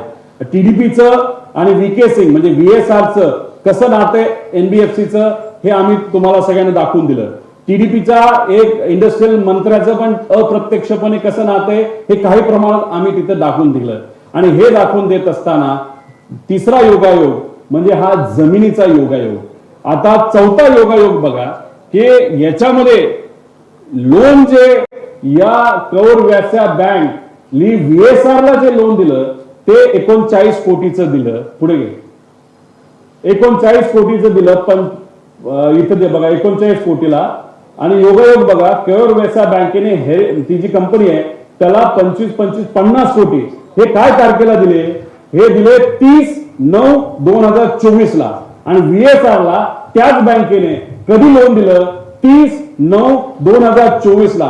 कुठल्या प्रॉपर्टीला, जुबली हिल्सच्या प्रॉपर्टीला. कोणाकडनं, फिनिक्स कन्स्ट्रक्शन कंपनीकडनं ती विकत घेतली. एवढा योगायोग. मग आम्ही कसा विश्वास ठेवणार? काय आम्हाला घेणं देणं नाही, तुम्ही धंदा करा, मोठं व्हा, श्रीमंत व्हा, अब्जपती व्हा, आमचं काही घेणं देणं नाही. पण मग एवढं तुम्ही VSRच्या अवतीभोवती तुमचे सगळे संबंध असतील व्यक्तिगत आणि व्यावहारिक, तर दादांना न्याय कसा मिळणार? हा प्रश्न आम्ही का नाही करू शकत? आम्ही FIR करत असताना आम्ही या एव्हिएशन मंत्रालय नाही तर मंत्र्यावर पण FIR करा आम्ही बोललो असतो, पण नाही केलं. आम्हाला राजकारण नाही करायचं. आम्ही DGCAचं नाव घेतलं, पण त्यात पण जे अधिकारी VSRचे संलग्न आहेत त्यांचं नाव न घेता जेव्हा इन्व्हेस्टिगेशन मध्ये नंतर या FIR वर होईल त्यांचं इन्व्हेस्टिगेशन व्हावं, VSRचं इन्व्हेस्टिगेशन व्हावं, एरोचं व्हावं, एरोच्या ग्रुपवर असणाऱ्या सर्व अधिकाऱ्यांचं व्हावं. आणि 5वं की जो या घातपातच्या पाठीमागे व्यक्ती नाही तर संस्था असेल त्याच्यावर तिथं FIR व्हावं. अशा पद्धतीने आम्ही FIR व्हावं अशी विनंती. कारण हे सगळ्या गोष्टी बघितल्यानंतर सामान्य लोकांना सुद्धा वाटते, आम्हाला सुद्धा वाटते, कसं नाही मिळणार, कसं इन्व्हेस्टिगेशन होणार. सुशांत सिंगच्या बाबतीत 2 दिवसामध्ये तुम्ही CBIला सगळं प्रकरण देता आणि इथं त्यांच्याच पक्षातल्या मोठ्या नेत्याने सांगून सुद्धा 18 दिवस झाले तरी CBI तिथे हे प्रकरण हातामध्ये तिथे घेत नाही. का नाही डाऊट होणार? का आम्हाला शंका येणार नाही की फक्त टाइमपास त्या ठिकाणी केला जातोय? परत पुढं आता दादांचं विमान कुठल्या ग्रुपच्या नावावर होतं, तर हॅवेल ग्रुपच्या नावावर होतं असं आम्हाला कळालंय. हे इन्व्हेस्टिगेशन करण्याची तिथं जरूरत आहे. हे दादांचं विमान आहे जे ऍक्सिडेंट मध्ये तिथं पडलं होतं. आता हॅवेल ग्रुप बद्दल माहिती तुम्हीच काढा. नमन सोफिटेल नावाचा एक ग्रुप आहे जे आम्हाला कळालंय, ह्याच्यात पण इन्व्हेस्टिगेशन करायची जरूरत आहे. हे एअरक्राफ्ट हे महाराष्ट्रातले मोठे नेते वापरतात. नमन आणि सोफिटेल ग्रुप तुम्हाला कदाचित माहिती असेल, एका फार मोठ्या पक्षाचं मुंबईचं कार्यालय ज्याच्या नावाली आहे तोच हा ग्रुप असं आम्हाला कळतंय. ह्याच्यात इन्व्हेस्टिगेशन करून खोलात जाऊन माहिती घेण्याची जरूरत आहे. मग असे लोक जर एवढे मोठे व्यावसायिक जर या VSR कंपनीच्या पाठीमागे असतील तर म्हणूनच तो आमच्या लोकांना फोन करून म्हणतोय कोई हमारा कुछ बिगाड नाही सकता. एवढा अहंकार. आणि तो सुद्धा काय, आम्ही फक्त मागतोय दादांना न्याय मिळावं आणि हे माशे पैसे वाचवण्यासाठी, इन्व्हेस्टर वाचवण्यासाठी, ज्यांची विमान आहेत त्यांना वाचवण्यासाठी आणि हे लोक त्या VSRला वाचवण्यासाठी दिवस रात्र प्रयत्न करतायत. मग आमच्यासारख्या सामान्य व्यक्तीचा काकाला न्याय देण्यासाठी, नेत्याला न्याय देण्यासाठी, मराठी माणसाला न्याय देण्यासाठी जो प्रयत्न आहे हा प्रयत्न नाही का, ह्याला न्याय मिळणार नाही का, असे प्रश्न आम्हाला सुद्धा आता त्या ठिकाणी पडायला लागलेले. पुढं आता ह्या 27 कंपन्या ज्या काढलेल्या आहेत ह्या सगळ्या कोलकाताला रजिस्टर्ड कंपन्या आणि ह्याच्यात किती कोटी रुपये फिरले, तर ह्याच्यामध्ये 868 कोटी रुपये ह्या सगळ्या कोलकाताच्या खोकला कंपन्या आहेत. त्यात तुम्ही जर बघितलं असेल यामधील 15 ते 16 कंपन्या स्ट्राईक ऑफ झाल्या, म्हणजे बंद पडल्या, म्हणजे त्यांचा वापर झाला, पैसे VSR मध्ये आणले, विस्तामध्ये आणले आणि त्या कंपन्या बंद करून टाकल्या. त्यानंतर काही अशा कंपन्या त्याचं कुठलंच ट्रान्झॅक्शन नाही, म्हणजे कंपन्या फक्त नावाला आहेत. कोलकाता मधील या कंपन्या, कोलकाता म्हणजे कोलकाताचं रिलेशन तुम्ही समजू नका, त्याच्यामध्ये या खोकला कंपन्या पूर्वीच्या काळामध्ये मोठ्या प्रमाणात कोलकात्याला त्या ठिकाणी असायच्या, उपयोग झाला, त्याच्यामध्ये पैसे आले, पैसे वापरले गेले, तर कंपन्या बंद केल्या जायच्या. म्हणजे हा अनरजिस्टर्ड पैसा आहे, हा सगळा कॅशचा पैसा आहे, हा कुठे लेजिटिमेट पैसा नाही, हा सगळा कॅशचा पैसा आहे, जो या कंपन्या 27 कंपन्यामध्ये हा 868 कोटी रुपये प्रीमियमच्या माध्यमातून विविध चेन आणि लेअरच्या मदतीने हा पैसा आला. आणि हा पैसा शेवटी कुठे गेला असेल, सगळा नसेल, त्यातला 100 कोटी, म्हणजे आमच्या अंदाजाने 78 का 80 कोटी का 100 कोटी पर्यंत हा निधी आला VSR व्हेंचर्स मध्ये. कोणी हा माणूस 16ला कंपनी चालू केली, म्हणजे 14ला रजिस्ट्रेशन घेतलं, 16ला 10 कोटीचा टर्नओव्हर, आता त्याची मालमत्तेची व्हॅल्यू आहे 500 कोटी, आणि एवढा निधी असंच मिळत असेल तर महाराष्ट्रातल्या सामान्य कुटुंबातल्या एखाद्या युवांना जर 1 कोटी दिला तरी ते खुश राहतील. मग हा पैसा आला कुठून, मग हे सगळं नेटवर्क कोणाचं आहे हे खरंच आम्हाला माहिती पाहिजे. का धंदा करतोय म्हणून नाही, मग ह्याच्या पाठीमागे एवढा निधी असणारा कोणतरी मोठा माणूस असू शकतो, नाही अनेक माणसं असू शकतात ज्यांना त्याचा पैसा वाचवण्यासाठी VSR ला वाचवणं हे फार महत्वाचं आहे. नाही तर VSR आमचं नाव सांगेल म्हणून कुठेतरी हे घाबरतात आणि म्हणून दादांना न्याय मिळत नाही, ही आमच्या सगळ्याची भूमिका आहे. म्हणून हा मुद्दा इथं मांडणं फार महत्वाचं आहे. याच्यात अजून खोलात आम्ही जाऊ शकतो, पण आम्हाला जायचं नाही, कारण आम्हाला काय पाहिजे तर इन्व्हेस्टिगेशन योग्य पद्धतीची त्या ठिकाणी व्हावी अशी आमच्या सगळ्यांची भूमिका आहे. ईडीने बघा, आम्ही ही यादी दिली आहे, ईडी कदाचित उद्या जाऊन जर याच्यात काहीच नाही झालं, जर कुठंच काही कुठं निघत नसेल तर आम्ही ईडीला तक्रार करणार आहोत. आधी आमच्यावर कारवाई केली म्हणून आम्हाला जायला लागायचं, मग या विषयासाठी आम्हाला ईडीकडे जावं लागेल. मग ईडी त्या बाबतीत काय करते आपण बघूया पुढं. आता AIB रूल 2017 रूल 3 प्रमाणे ऑब्जेक्टिव्ह काय आहे तर sole objective of the investigation of the accident, मी मगाशी तुम्हाला वाचून दाखवलं, एवढंच आहे.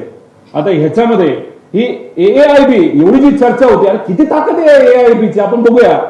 आता attach office not independent body, एक तर हे इंडिपेंडंट बॉडी नाहीये, हे DGCAचं अटॅच बॉडी आहे, not establish by any act of parliament. पार्लमेंटचं काही घेणं नाही, कुठल्याही पार्लमेंटली ह्याला काय ऍक्ट करून नाही, DGCAचा हा निर्णय, ती इन्व्हेस्टिगेशन बॉडी त्यांनी तिथे सुरू केली.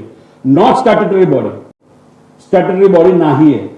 त्यानंतर नॉन ऑटोनॉमस बॉडी म्हणजे काय, ह्याचा प्रभाव आपल्याला टाकता येतो. कोण प्रभाव टाकणार, DGCA टाकणार. त्याच्यानंतर सबऑर्डिनेट टू एव्हिएशन, आता एव्हिएशन मिनिस्ट्री ज्याच्या हातात आहे तोच VSR ची संलग्न आहे, तर मग सबऑर्डिनेट टू एव्हिएशन मिनिस्ट्री, मग इथं जे इन्व्हेस्टिगेशन होणार त्याचा प्रभाव हा मंत्र्याचा आणि नेत्यांचा का असणार नाही, हा आमच्या सगळ्यांचं मत आहे. आणि answerable to secretary and minister, म्हणून तिथं त्या मंत्र्याला राहणं हा अधिकार नाही, त्या पक्षाला ते मंत्रालय देणं हा त्यांचा अधिकार नाही, ही आमच्या सगळ्या.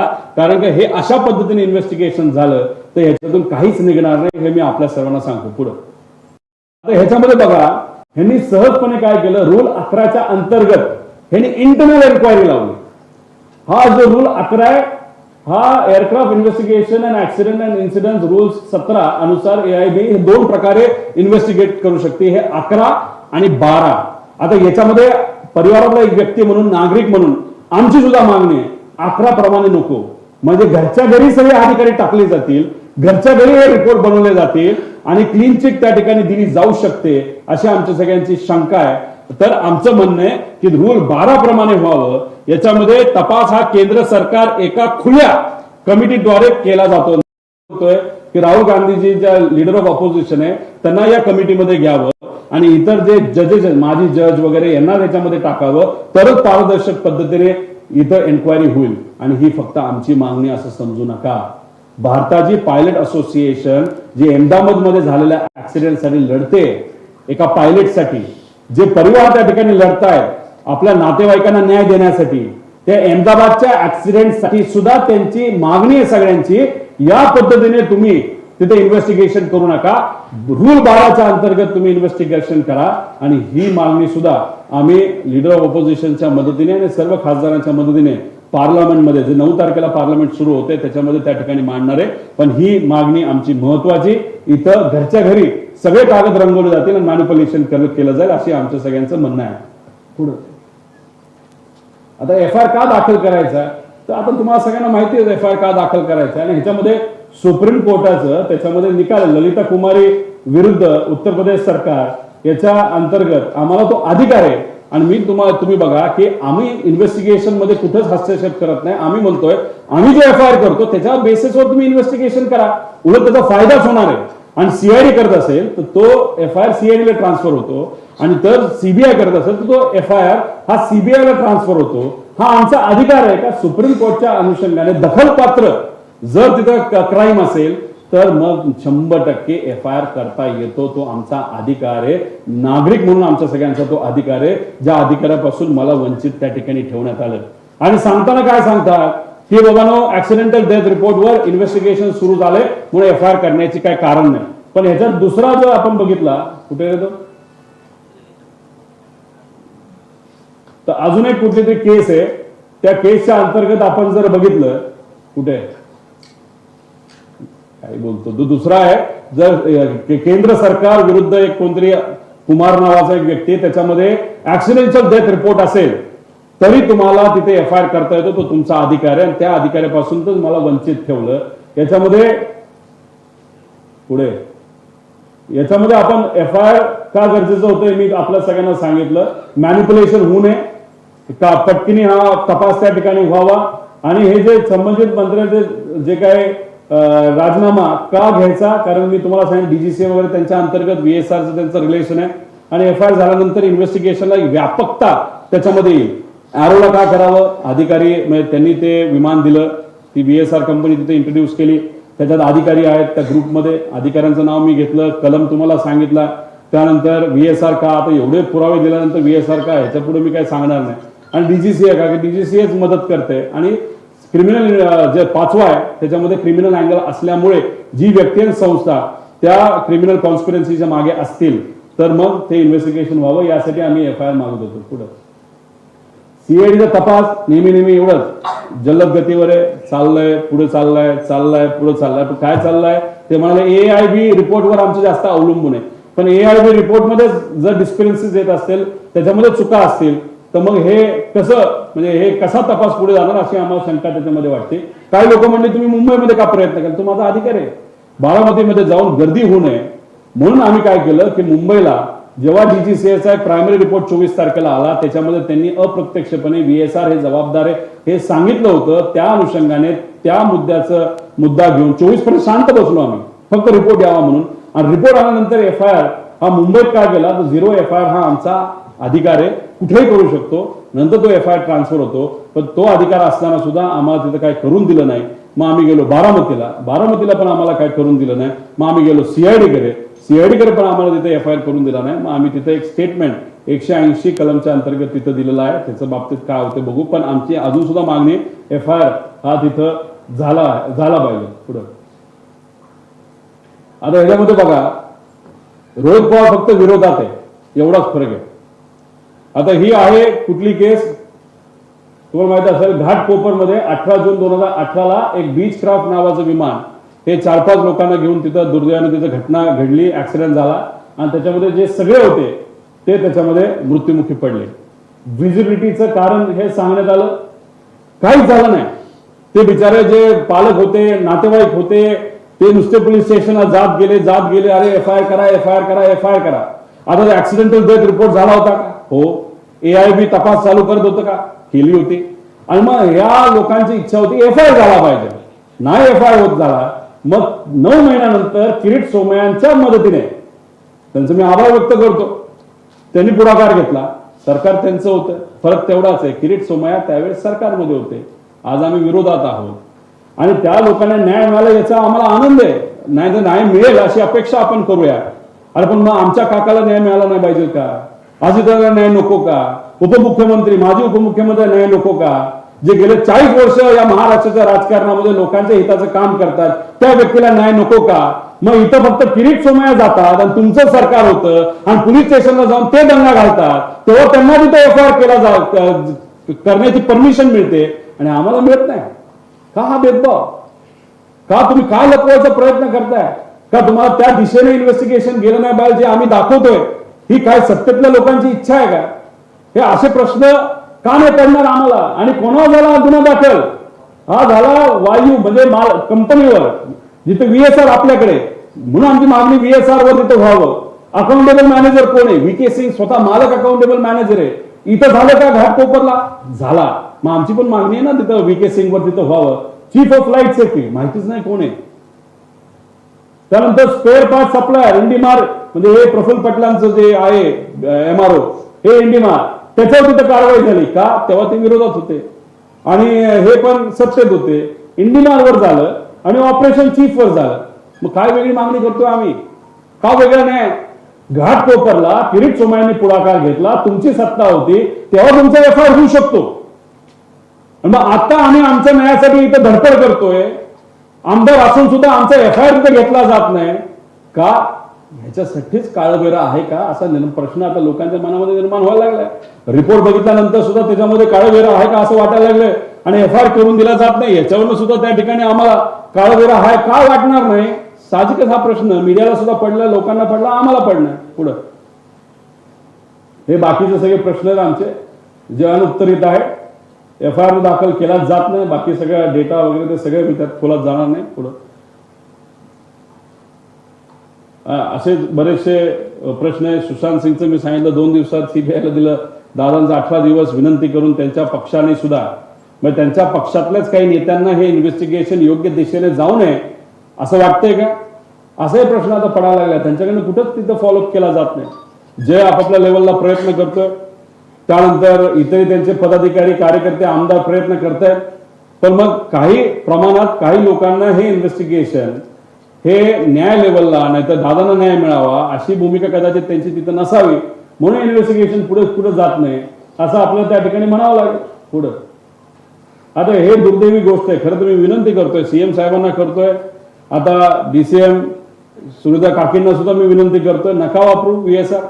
हे असं वापरल्यानंतर आम्हाला लोक आता ते VK सिंग सारखे जे VSR चे मालक प्रश्न करतायत की ज्यांचे ऍक्सिडेंट झाला त्यांचे नातेवाईक विमानात ट्रॅव्हल करतायत आणि रोहित पवारलाच काय पडलंय हा प्रश्न निर्माण होतो. पण रोहित पवारला काय पडलंय याच्यापेक्षा आपापल्या सेफ्टीचा विचार करा. एकनाथ शिंदे साहेबांच्या बाबतीत काय झालं हे मी तुम्हाला सांगण्याचा प्रयत्न केला. इथं सुद्धा काय विमान सगळेच म्हणजे 5 लेअरचे विमान हे मेंटेन केले जात नाहीत. बाकीचे काय तो खूप चांगलं मेंटेन करत असेल असं जर कोणाला वाटत असेल तर कृपा करून मला महाराष्ट्रातल्या सर्व नेत्यांना सांगायचंय की असं नका ट्रॅव्हल करू. खरंच उद्या जाऊन कुठली अडचण त्या ठिकाणी होऊ नये, महाराष्ट्राचं अजून मोठं नुकसान होऊ नये एवढी कारखान्यामध्ये झालेला आहे. तुम्ही पालकमंत्री आहात पवनकुळे साहेब, आपण मागच्या वेळेस मी स्वतःही ज्यावेळेस ही घटना घडली त्या सोलार एक्सक्लुझिव्ह मध्ये त्यावेळेस आम्ही पण तिकडे गेलो होतो, आम्ही सगळी परिस्थिती घेतली. त्यावेळेस पण असंच उत्तर आलं की आम्ही कारवाई करतो. आत्ताही तसंच उत्तर आलं, इतके पैसे दिले तितके पैसे गेले. त्यांना पैसे देऊन हा काही यावरचा उपाय नाही असं मला वाटतं. म्हणजे 300 रुपये मजुरीसाठी 14 गावकरी त्या ठिकाणी 14 महिलांचा जीव गेला. गावकरी म्हणतात आमच्या जीवाची काही किंमत आहे की नाही, आमच्या जीवाला काही किंमत देता की नाही, तुम्ही पैसे देणार पण आमचं कुटुंब उद्ध्वस्त झालंय, मग त्यासाठी काय करणार? हा त्यांचा अर्थ असा प्रश्न आहे. अध्यक्ष महोदय, या कंपनीमध्ये जायला पक्का रस्ता नाही. ही कंपनी कमर्शियल स्फोटके, बॅटरीतील सेल, डिटोनेटर हे सर्व काही पुन्हा मिलिटरीसाठी काम करताय. या सगळ्या गोष्टी या स्फोटक करण्याचा काय तिथे काम होतं. अध्यक्ष महोदय, माझी विनंती आहे की यावर चर्चा खरं म्हणजे झाली पाहिजे. तुम्ही तिथे बसून मला मी तुम्हाला विनंती आहे अध्यक्ष महोदय, सातत्यानं घडणाऱ्या घटना आणि या सन्माननीय सदस्य विजय वडेट्टीवार साहेबांनी एक मिनिट, तुम्ही निवेदनाने हा प्रश्न सुटणार नाही. तुम्ही आम्हाला हो मी काय बोलणार आहे ते तर ऐका. बोला बसा. सन्मान्य ज्येष्ठ सदस्य विजय वडेट्टीवार साहेबांनी आज जी माहिती सभागृहात मांडलेली आहे ती अत्यंत गंभीर स्वरूपाची आहे. अत्यंत चिंताजनक अशी माहिती त्यांनी दिलेली आहे. या जरा बसून तर घ्या. मला ही पद्धत काय आहे? ही पद्धत काय आहे? मग तुम्हीच बोला. आपण बसा, खाली बसा.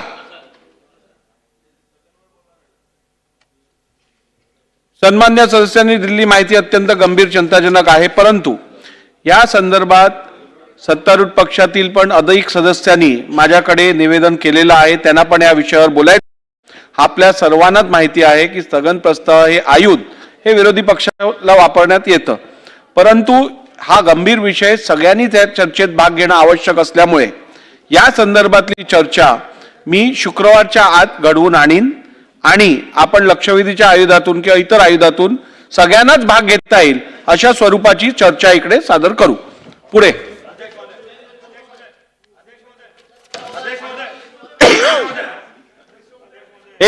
देतो अमीन भाई बोला। महोदय, मैं एक बहुत ही इंपॉर्टेंट सेकंड आपके सामने बोईंगचं हे जे स्पेसिफिक मॉडेल आहे 7878 सगळ्यात जास्त 27 मॉडेल हे आपल्या देशामध्ये एअर इंडियाकडे आहे। हे कधी घेतलं होतं? 2004-5च्या आसपास याचं डील झालं होतं। तेव्हा कोण मंत्री काय मंत्री हे तुम्हाला त्याच्यामध्ये माहिती आहे। हे मॉडेल तसं योग्य नव्हतं टेक्निकली असं अनेक लोकांचं मत होतं, तरी सुद्धा हे मॉडेल घेतलं गेलं आणि या मॉडेलमध्ये अनेक अडचणी आहेत। त्याच्यामध्ये बांधताना ते जे कन्स्ट्रक्शन करण्याची क्वालिटी असेल, तर इक्विपमेंटचा वापर असेल, वायरची क्वालिटी असेल, याच्यात अनेक लोकांचे शंका आहेत, वेगवेगळे त्याच्यामध्ये रिपोर्ट आहेत आणि कदाचित ही गोष्ट त्यावेळेस टेक्निकल कमिटीला माहित होती, अनेक लोकांचा याचा विरोध होता, पण कुठून तरी प्रेशर आलं म्हणून हे विमान त्या ठिकाणी घेतलं गेलं आणि हे विमान घेतलं गेलं आणि जर घेतलं गेलं नसतं तर अहमदाबादचा ऍक्सिडेंट झाला नसता।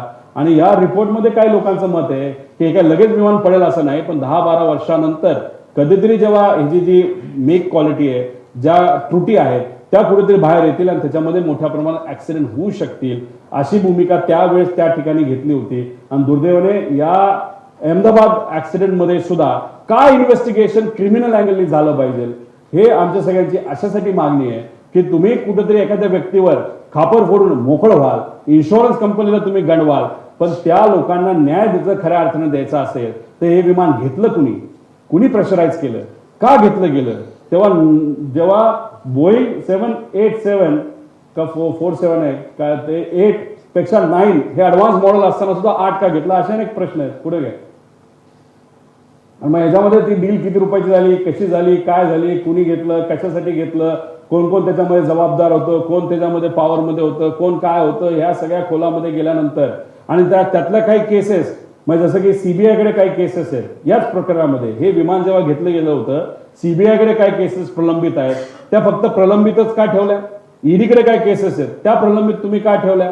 जर सीबीआयने त्याच्यामध्ये खोलात जाऊन जर खरंच काय घडलं, खरंच चुकीच्या क्वालिटीची विमानं घेतली होती का, त्याच्यामध्ये काय चुकीच्या गोष्टी झाल्या होत्या, ह्याच्यात जर सीबीआय गेलं असतं तर कदाचित अहमदाबादचा ऍक्सिडेंट आपल्याला थांबवता आला असता, पण नाही, त्यात राजकारण आलं। काय लोक सत्तेत असल्यामुळे कदाचित त्यांचा वजन हे जास्त त्यांच्यावर असल्यामुळे गोष्टी त्या ठिकाणी थांबवल्या गेल्या, नाहीतर त्या फ्रीझरमध्ये टाकण्यात आल्या। आणि दुर्दैव असं की त्याच्यामध्ये 300 लोकांची, सामान्य लोकांची जे कुठेतरी लंडनला चालले होते काहीतरी स्वप्न घेऊन, त्यांचा त्याच्यामध्ये मृत्यू झाला।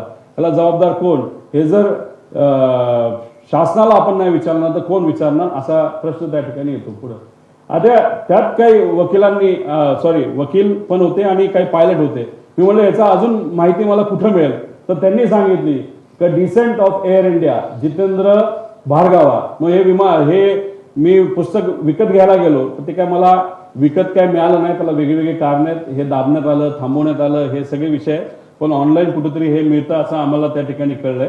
त्यामुळे हे जे काय आहे या विषयामध्ये राजकारण येतं, जसं आमच्या इन्व्हेस्टिगेशनमध्ये आम्हाला कोणतरी अडवते, एक मोठी शक्ती अडवते, त्यात राजकीय शक्ती किंवा व्यावहारिक शक्ती हे आम्हाला सांगता येत नाही, म्हणून आम्हाला दादांना न्याय देण्यासाठी उशीर होतोय। अहमदाबादमध्ये सुद्धा एक वेगळ्या शक्ती या राजकारणामुळे नाही तर व्यावसायिक शक्त्या याच्यामध्ये अडकल्या असल्यामुळे त्या 300 लोकांना न्याय हे दुर्दैवाने तिथं देता येत नाही असं आमच्या सगळ्यांची भूमिका आहे। त्यातलं राजकारण बाजूला करून पारदर्शक पद्धतीने इन्व्हेस्टिगेशन झालं आणि 12च्या अंतर्गत रूल 12च्या अंतर्गत झालं तरच न्याय मिळू शकतो असं आम्हाला सगळ्यांना तिथं वाटतं। म्हणजे एअर इंडियाच्या लोकांना सुद्धा वाटतं, लोकांना म्हणजे तिथं काम करणाऱ्या लोकांना आणि त्यांच्या नातेवाईकांना जे दुर्दैवाने मृत्युमुखी पडले, आणि आम्हाला सुद्धा दादांच्या बाबतीत हेच त्या ठिकाणी वाटतं, हे आपल्या सर्वांसमोर मला सांगायचं होतं।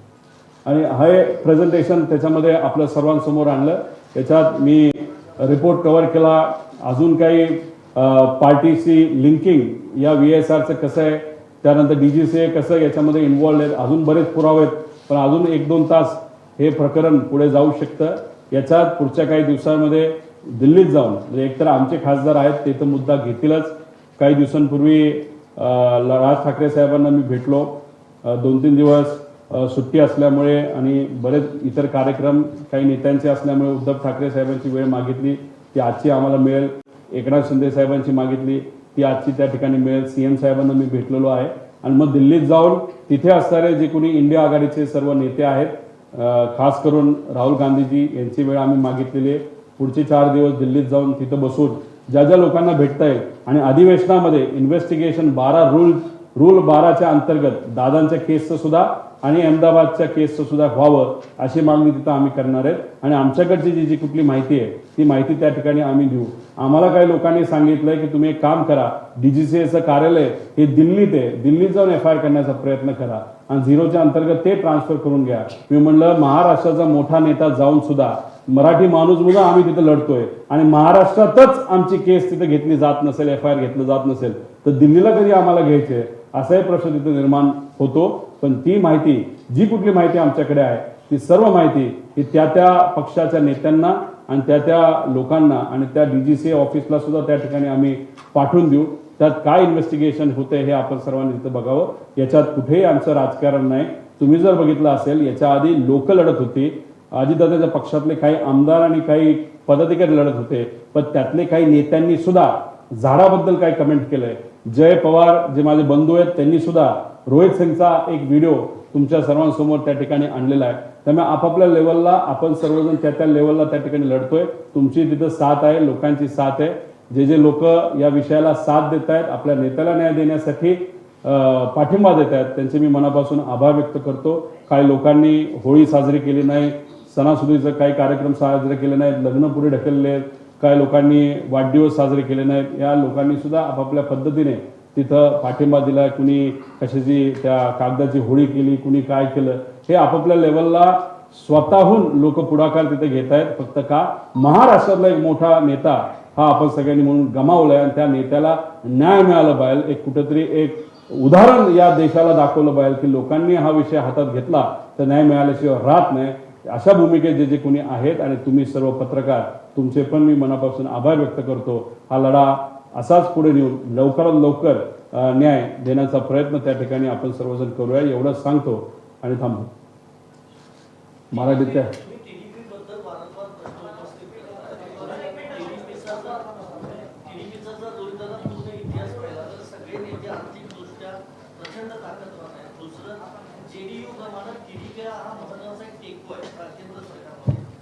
अजूनही नायडूंना साधी विचारणा ही केलेली नाही. PM असतील, HM असतील, तुम्ही 3 पत्रकार परिषद दिल्लीत घेताय, मुंबईत घेताय. वाटतंय तुम्हाला TDPला काही सेटबॅक असेल? आम्ही विरोधातले आमदार आहोत, महाराष्ट्राचे नागरिक आहोत. तिथं आम्ही आमच्या लेवलवर जी कुठली माहिती येते ती माहिती घेऊन आम्ही लढत आहोत. खऱ्या गोष्टी लोकांसमोर आम्ही आणतोय. कुठेतरी आता अजितदादांच्या पक्षाची सुद्धा जबाबदारी आहे की तुम्ही सुद्धा सत्तेत आहात, तुम्ही भाजपचा मित्र पक्ष आहात. जसं TDP आहे तसं तुम्ही आहात.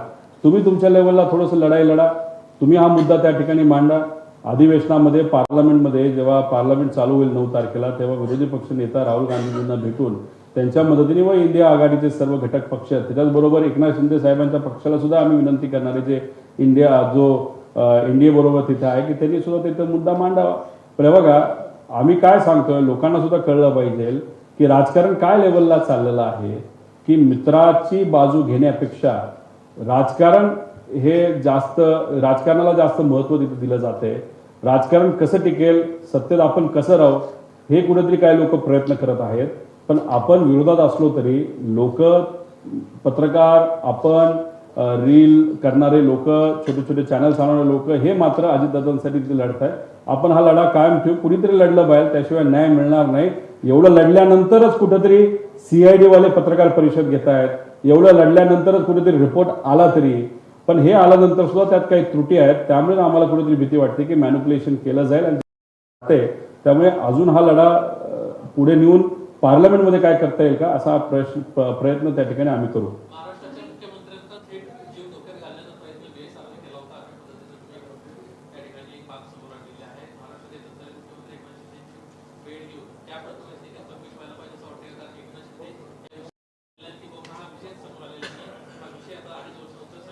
हा विषय लोकांना माहीत नव्हता. कदाचित एकनाथ शिंदे साहेबांना माहिती असावा नाहीतर ते मागे बसले असल्यामुळे कदाचित त्यांना ते सांगितलं नसावं. पण हा मुद्दा नक्कीच एकनाथ शिंदे साहेबांना जेव्हा मी भेटेल तेव्हा हा मुद्दा त्यांना सांगेल. पण त्याच्याचबरोबर DGCAने याच्यावर या VSR वर काय कारवाई केली आणि अशा पद्धतीने तुम्ही महाराष्ट्राच्या एका मोठ्या नेत्याचा, ते सुद्धा मुख्यमंत्र्याचा जीव जो धोक्यात घालत असतात आणि उद्या खरंच इराणच्या त्या फायटर जेटली जर एकनाथ शिंदे साहेबांचं विमान पाडलं असतं, जर ते पाडून त्याच्यामध्ये जर चुकीची घटना त्या ठिकाणी घडली असती तर कदाचित त्यावेळेस चर्चा झाली असती, हे कसं झालं, काय झालं, आम्ही हे करू, ते करू, त्या करू, आणि विषय तिथंच संपला असता. त्यामुळे नेत्यांना मी विनंती करतो की तुम्ही तुमची काळजी तिथं घ्या. जी काय माहिती आमच्यापर्यंत येते ती आम्ही पुढे घेऊन चाललेलो आहोत. अशा पद्धतीने तुम्ही जर नॉन कम्प्लायन्स करत असाल ते मुद्दामून करताय का कसं करताय, याला पूर्णपणे VSR आणि DGCA जबाबदार आहे, असं आमचं प्रामाणिक मत आहे. पण जसं बघितलं की एकनाथ शिंदे यांच्याबाबतही ती घटना होऊ शकली असती, तर दादांच्या बाबत ही घटना घडलेली आहे. कुठेतरी काही नेते हे आधीच काही गट पॉईंटवर होते किंवा ते टार्गेटवर होते अशी शंका या निमित्तानं उपस्थित होते का? ते शंका नक्कीच आहे. तुम्ही जर बघितलं असेल की एकनाथ शिंदे साहेब सुद्धा आता हेलिकॉप्टर घेत असताना चांगल्या क्वालिटीचं घेतात. या पद्धतीनेच कुठेतरी आपण सुद्धा काळजी घेतली पाहिजे. दादांना सुद्धा काही लोकांनी सांगितल्यानंतर ते प्लास्टिकच्या बॉटलमध्ये पाणी पित नव्हते, काचेच्या बाटलीमध्ये पाणी प्यायला लागलेले. त्यांनी सिक्युरिटी सुद्धा काही प्रायव्हेट आणि ओळखीचे लोकच जवळपास आसपास ठेवले होते. पण ॲक्सिडेंट आणि ते सुद्धा विमानाच्या बाबतीत असं काहीतरी होईल हे दादांना सुद्धा माहीत नव्हतं. आणि दुसरं हे म्हणजे एकनाथ शिंदे साहेब जात असताना इराण आणि इराकवर बिना परवानगी, म्हणजे काही वर्षांपूर्वी सुद्धा इराक वॉर लोकांनी बघितलंय, इराण प्लस मायनस सारखा असतंच, कुठं ना कुठेतरी बॉम्ब फुटतच असतो. अशात तुम्ही या देशाच्या वरून जात असताना बिना परवानगीचं जात असताल आणि त्याच्यात जर कुठं गोळीबिळी पडली असती, 2-3 मिनिटाचा जरी उशीर झाला असता तर फार वेगळी घटना तिथे घडली असती.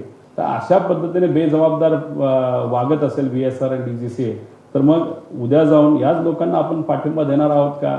नेते म्हणून मी खरं तर काही लोकांना तिथं बोलतो. आणि माझं एवढंच मत आहे, TDP काय धंदा करतं, किती मोठे व्यवसाय करतं याचं काय घेणं देणं नाही. पण TDPच्या पक्षाचा एक खासदार या देशाचा एव्हिएशन मंत्री आहे आणि त्याच्या अंतर्गत हे सगळं इन्व्हेस्टिगेशन होणार असेल आणि त्यांचंच VSRचं त्यांचंच आर्थिक संबंध काय ते मी जर दाखवून दिला असेल तर मग इन्व्हेस्टिगेशन पारदर्शक पद्धतीने कसं होईल अशी शंका नक्कीच निर्माण होते.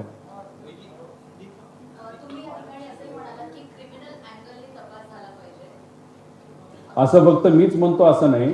जेव्हा अजितदादांच्या पक्षाने सांगितलं की CBIकडे एन्क्वायरी दिली गेली पाहिजे, CBI हे क्रिमिनल अँगलनेच इन्व्हेस्टिगेशन करतं. त्याच्याचबरोबर इतरही ज्या लोकांच्या मागण्या आहेत त्यांचं पण क्रिमिनल अँगल आहे. लोकांच्या मनामध्ये सुद्धा तीच इच्छा आहे आणि माझं सुद्धा मत आहे की टेक्निकल अँगल हे तिकडं बघितला जातोय, पण DGCAची जबाबदारी असणार आहे की टेक्निकल अँगल जास्त पुढे आले नाही पाहिजे. का? जर टेक्निकल अँगल पुढे आले तर त्यांच्यातल्या काही अधिकाऱ्यांना घरी बसावं लागेल. कारण का टेक्निकल अँगल नाही तर त्याची पूर्तता इनकम्प्लीट जर कोणी ठेवली असेल तर तो पूर्णपणे जबाबदार असतो, त्याला घरी जावं लागेल. आणि त्या DGCAमध्ये सगळेच लोक घाबरत असल्यामुळे AIBच्या अजितदादांच्या रिपोर्टमध्ये आपण बघितलं असेल ते इन्व्हेस्टिगेशन ऑफिसरचं नाव सुद्धा दुर्दैवाने त्याच्यामध्ये दिलेलं नाही. त्यामुळे त्याला टेक्निकल अँगल आहे, कमर्शियल अँगल आहे आणि क्रिमिनल अँगल सुद्धा आहे, असं सुरुवातीपासून आमच्या सगळ्यांची भूमिका आहे.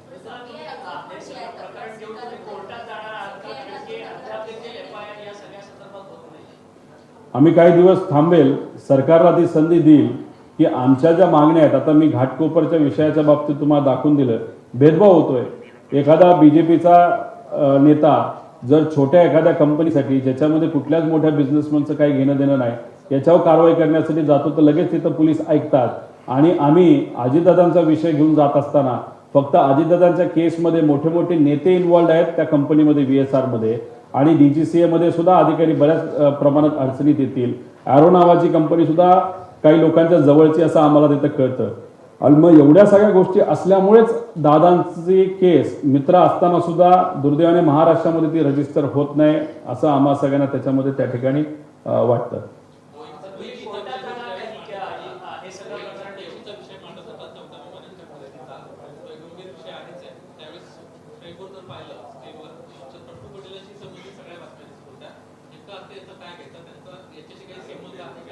तेव्हा ते मंत्री होते ना आणि त्यांच्यावर जे काय इन्व्हेस्टिगेशन चालू होतं CBIचं प्रफुल्ल पटेलांवर, ते याच विषयासाठी चालू होतं की याच्यामध्ये कुठेतरी एअर इंडियाच्या खरेदी प्रकरणामध्ये तिथं घोळ झालाय, त्यासाठी CBI चालू होतं ना. ते कुठं कंप्लीट झालंय अजून? ईडीचे कम्प्लीट नाही झालं, सीबीआयचे कम्प्लीट नाही झालं. आता याच्यामध्ये आमचं एवढंच म्हणणं आहे की त्याचं कम्प्लीट झालं असतं आणि त्याच्यामध्ये कळलं असतं की हे जे बोईंगचं विमान आहे 8 मॉडेलचं, हे जर प्रॉब्लेमॅटिक आहे ते आधीच कळलं असतं तर एअर इंडियाने सगळी विमानं ग्राउंड केली असती. ते जे काही सीबीआय इन्व्हेस्टिगेशन ते पुढंच तिथे गेलं नाही, ते बंदच गेलं, फ्रीजमध्ये जाऊन पडलं. आणि याच्यात आमचं एवढंच मत आहे की इन्व्हेस्टिगेशन जसं आम्हाला तुम्ही सारखं बोलवता आमचं इन्व्हेस्टिगेशन करता, तेव्हा सगळ्यांचं इन्व्हेस्टिगेशन करून तुम्ही त्याच्यात पूर्तता केली असती ना, ते इन्व्हेस्टिगेशन पूर्ण झालं असतं तर मग ही घटना घडलीच नसती. आणि ते जे पुस्तक आहे ते लिहिणारा आहे तो त्यावेळेसचा त्या एअर इंडियाचा प्रमुख होता, त्यांनी ते पुस्तक लिहिलंय. ते का बॅन झालं, कशामुळे झालं, त्याच्यात काय लिहिलंय हे कुठेतरी आता आपल्याला अभ्यासावं लागेल. ते पुस्तक अजूनपर्यंत मला तिथे मिळालेलं नाही.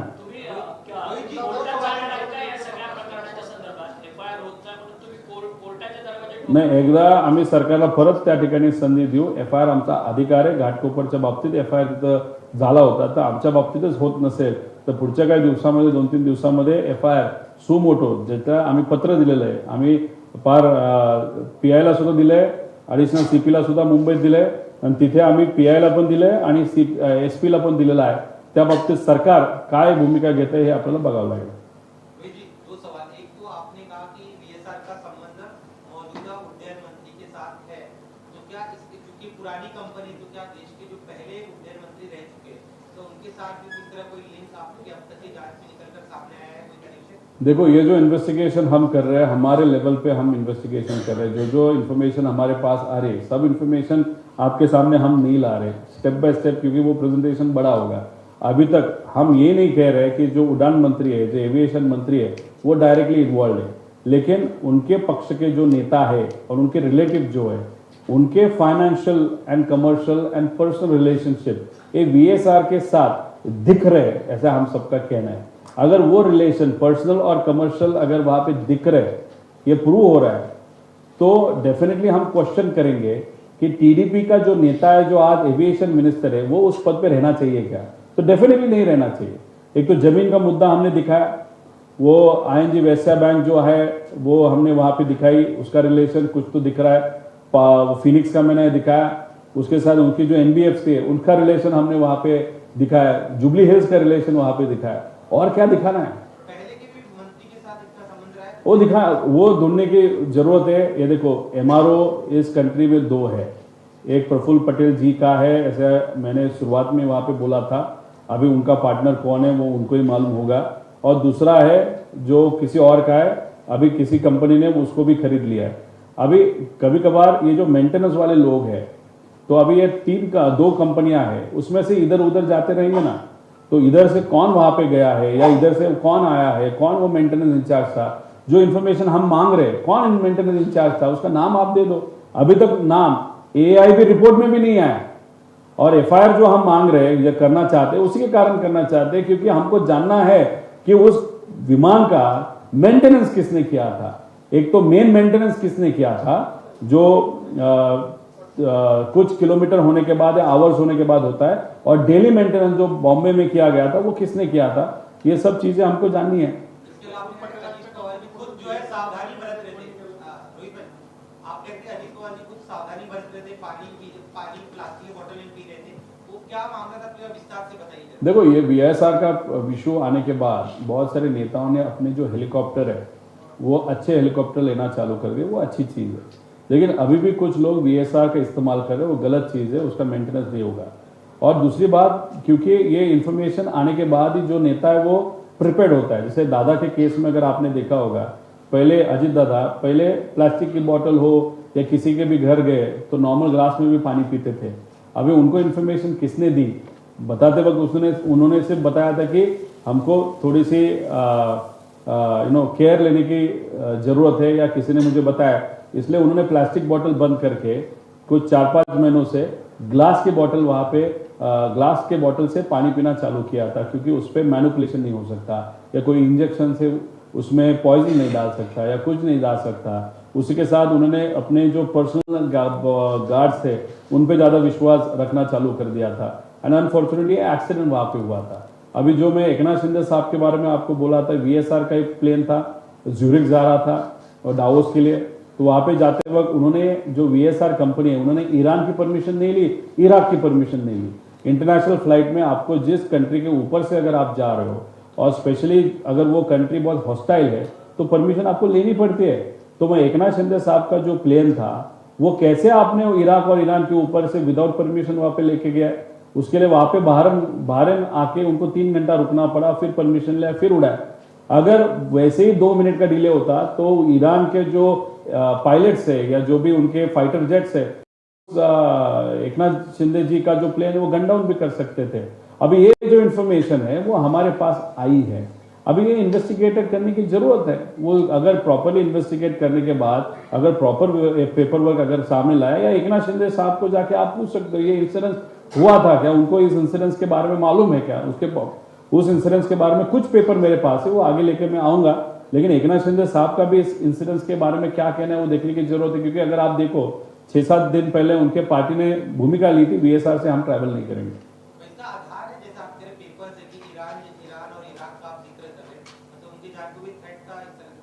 नहीं, देखो अगर कोई भी बंदा है बाय प्रोटोकॉल या बाय प्रोसेस, अगर आप भारत से जूरिक जा रहे हो, 8 घंटे का फ्लाइट है, आपका प्लेन जो है लेगेसी 600 था शायद, वो लेगेसी 600 4 घंटा आराम से जा सकता है। तो रिफ्यूलिंग बहरीन में होने वाला था जो हुआ, उसके बाद फ्लाइट प्लान देना पड़ता है, मतलब पूरा फ्लाइट प्लान जूरिक तक देना पड़ता है। उन्होंने बहरीन में वो प्लेन रुकाया, फुल किया पेट्रोल, उसके बाद जब उड़ा और ईरान में गया तब वहां पे इंटरसेप्ट हुआ या उनको मैसेज दिया ईरान के डिफेंस ने, बॉस अगर और ज्यादा रुकोगे तो हमको ये प्लेन गिराना पड़ेगा। दैट मीन वो परमिशन नहीं ली थी। अब भाई महाराष्ट्र का मुख्यमंत्री अगर ट्रैवल कर रहा है, जूरिक जा रहा है, महाराष्ट्र हित के लिए जा रहा है, जाते वक्त अगर फ्लाइट प्लान में आप इंफॉर्मेशन उस देश को अगर नहीं दे रहे हो, अगर उस वक्त कुछ होता तो किस पे ऊपर जिम्मेदारी आप डालते हैं? यहाँ पे हम लड़ तो रहे VSR, DGCA या कोई ऐसा पॉलिटिकल या कमर्शियल व्यक्ति जो इस पे जिम्मेदारी हो सकता है अजीत दादा के केस में, वहां पे तो केस ईरान पे ठोक देते कि उसने कुछ किया, जैसे वो कभी भी एक आध प्लेन इधर उधर जाता है उड़ा देते हैं, वैसे एकनाथ शिंदे जी का प्लेन उड़ा दिया, खत्म विषय, ऐसे भी हो सकता था। तो अभी उसके पीछे क्या है वो इन्वेस्टिगेट करने की भी जरूरत है। हम दादा के लिए तो ट्राई कर रहे हैं, लेकिन उनके बारे में क्या हुआ था वो DGCA या किसी और ने प्रॉपरली इन्वेस्टिगेट करने की जरूरत है, क्योंकि बहुत बड़ा वो इन्वेस्टिगेशन वो ऑपरेशनल फ्लॉ था। अभी वो इंटेंशनल था या गलती से हुआ वो देखने की जरूरत है। आपने रिपोर्ट का जिक्र किया कि खामियां थी उसमें, प्लेन राइट तरफ रिपोर्ट में लिखा गया जबकि वो लेफ्ट में दिखाई दे रही है। वो दूसरा आपने ये भी कहा था कि जिस तरह से फ्लाइट रडार से उसके पुराने जो ट्रैवल रिकॉर्ड है वो हटा देंगे, वो पूरा मामला क्या? देखो जो विमान अगर आप देखो तो कोई भी विमान कहाँ पे भी जा रहा है तो उसका एक रिकॉर्ड, वो क्या बोलते हैं उसको, फ्लाइट रडार का एक सॉफ्टवेयर है, उस पर वो रिकॉर्ड होता है, उसमें हिस्ट्री भी दिखती है आपको। लेकिन जब से हम प्रेजेंटेशन लेना चालू कर दिए तब पूरी हिस्ट्री दादा के फ्लाइट का भी, दादा का फ्लाइट का एक्सीडेंट हुआ है तो उसकी हिस्ट्री निकालने की कुछ जरूरत है क्या? तो नहीं, तो वो हिस्ट्री निकाल दी, बाकी सब प्लेन की हिस्ट्री वहां पे निकाल दी। अभी किसी को पता नहीं चलता कौन सा प्लेन कहाँ पे वहां पे जा रहा है। तो अभी वो अगर आप हिस्ट्री निकाल रहे हो तो डेफिनेटली आपके मन में डाउट है कि हमारी चोरी कहाँ पे तो पकड़ी जाएगी, तो वो एक एंगल उसको था। दूसरा विषय क्या था? अभी देखो लेफ्ट बैंक मतलब लेफ्ट विंग नीचे जाता है, राइट बैंक मतलब राइट विंग नीचे जाता है। अगर आप देखो तो वो जो रनवे है उसके लेफ्ट साइड को वो प्लेन क्रैश हुआ, ये सही बात है, लेकिन उन्होंने बोला बहुत सारे ट्रीज थे, उस ट्रीज को वो डैश हुआ, उसके बाद वो एक्सीडेंट हुआ, तो वहां पे तो ट्री नहीं, वो तो हमने प्रूव किया। और फिर वो राइट बैंक हुआ था ऐसे रिपोर्ट में बताया, लेकिन अगर आप वीडियो देखो तो left bank okay left side को वहां पे वो क्रैश हुआ था। अगर आप इन्वेस्टिगेशन कर रहे हो तो अच्छी तरीके से तो करो, यहाँ पे कुछ भी आप इंफॉर्मेशन दे रहे हो और इस इंफॉर्मेशन पे CBI और CID फर्दर इन्वेस्टिगेशन करने वाला है, तो पहला ही इन्वेस्टिगेशन अगर फ्लॉ आप कर रहे हो तो आगे जाके न्याय कैसे मिलेगा? इसीलिए तो VK सिंह ने मेरे बंदे को फोन करके वहां पे गाली देके नीचे से लेके ऊपर तक लोग हमारे हाथ में है, और AIB ने रिपोर्ट दिया ना, मतलब उनका रिलायंस जो है वो रिलाय किस पे हो रहे हैं? तो AIB के रिपोर्ट पे, DGCA पे वो रिलाय हो रहे हैं। इसलिए हमारा कहना है कि इंटरनल कमेटी 11 के अंतर्गत वो रिसर्च नहीं होना चाहिए, वो 12 के अंतर्गत चाहिए, और हमारी भी इन्वेस्टिगेशन वैसी होनी चाहिए, एक अलग बॉडी के माध्यम से, एक अलग बॉडी वहां पे करके। और जो अहमदाबाद में एक्सीडेंट हुआ था वो भी 12 के अंतर्गत वो इन्वेस्टिगेशन होना चाहिए, क्योंकि DGCA के बहुत सारे लोग भी इसमें जिम्मेदार है, ऐसे हम सबका कहना है। देखो, जब सुशांत सिंह राजपूत का विषय या उनका इन्वेस्टिगेशन ये सीबीआई के देने की बात हुई थी, तब बिहार के मुख्यमंत्री, तब उस टाइम इलेक्शन भी था बिहार में, उन्होंने एक प्रस्ताव केंद्र सरकार को होम मंत्रालय वापस दिया था। आज भेजा, 2 दिन के बाद सुशांत सिंह के बारे में सीबीआई का इंक्वायरी का प्रस्ताव ये 2 दिन में एक्सेप्ट हो गया। अभी महाराष्ट्र का एक बहुत बड़ा नेता इस एक्सीडेंट में अगर गुजर जाता है, उनका इन्वेस्टिगेशन सीबीआई के माध्यम से हो, ऐसे उनके ही पक्ष के लोग चाहते हैं। ऐसे पत्र तो दिया, 18 दिन हो गए, अभी तक सीबीआई के बारे में क्या हुआ किसी को मालूम नहीं। तो ये अभिनेता हो या एक कॉमन मैन हो या नेता हो, सब लोग हमारे लिए इंपॉर्टेंट है। लेकिन इस केस में एक वीआईपी, वो भी राज्य का, अगर 6 बार जो उप मुख्यमंत्री रहा है, और वो जब उनका एक्सीडेंट हुआ तो वो खुद उप मुख्यमंत्री थे, संवैधानिक पद पे वहां पे थे, उनका एक्सीडेंट होने के बाद भी सुशांत सिंह के बारे में 2 दिन में वहां पे रिपोर्ट एक्सेप्ट होता है, लेकिन यहां पे 18 दिन होने के बाद भी वहां पे रिपोर्ट नहीं होता, और 1 महीना होने के बाद भी इन्वेस्टिगेशन कहां पे भी आगे नहीं जा रहा। तो इसके पीछे कौन है, ये हमारी सबकी मांग है या प्रश्न है।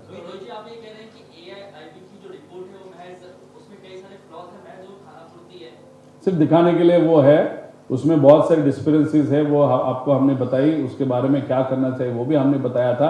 और ये जो इन्वेस्टिगेशन जानबूझ के उसको लेट क्यों किया जा रहा है, क्योंकि ये वीएसआर के लोग, डीजीसीए के लोग साथ में इकट्ठा बैठते हुए पेपर वर्क वहां पे कर रहे हैं।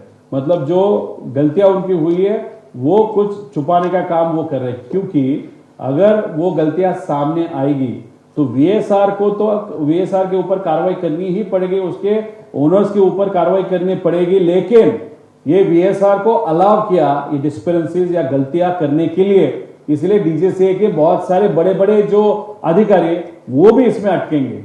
इसलिए अधिकारियों को बचाने के लिए और वीएसआर को बचाने के लिए, वीएसआर का क्यों बचा रहे वो तो हमने बताया, बहुत बड़े बड़े नेता इसके पीछे है, इस वीएसआर की कंपनी, वो तो हमने बताया।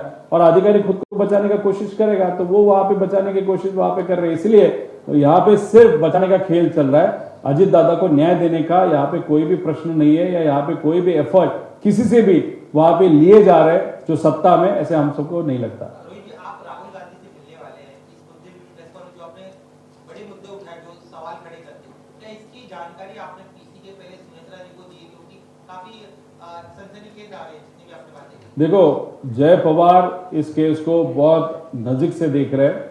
उन्होंने खुद वहां पे ट्वीट किया था एक ऐसा वीडियो जो हमारे पास था, हम प्रेजेंटेशन करने वाले थे, लेकिन उनके पास वो पहले, मेरे से पहले था।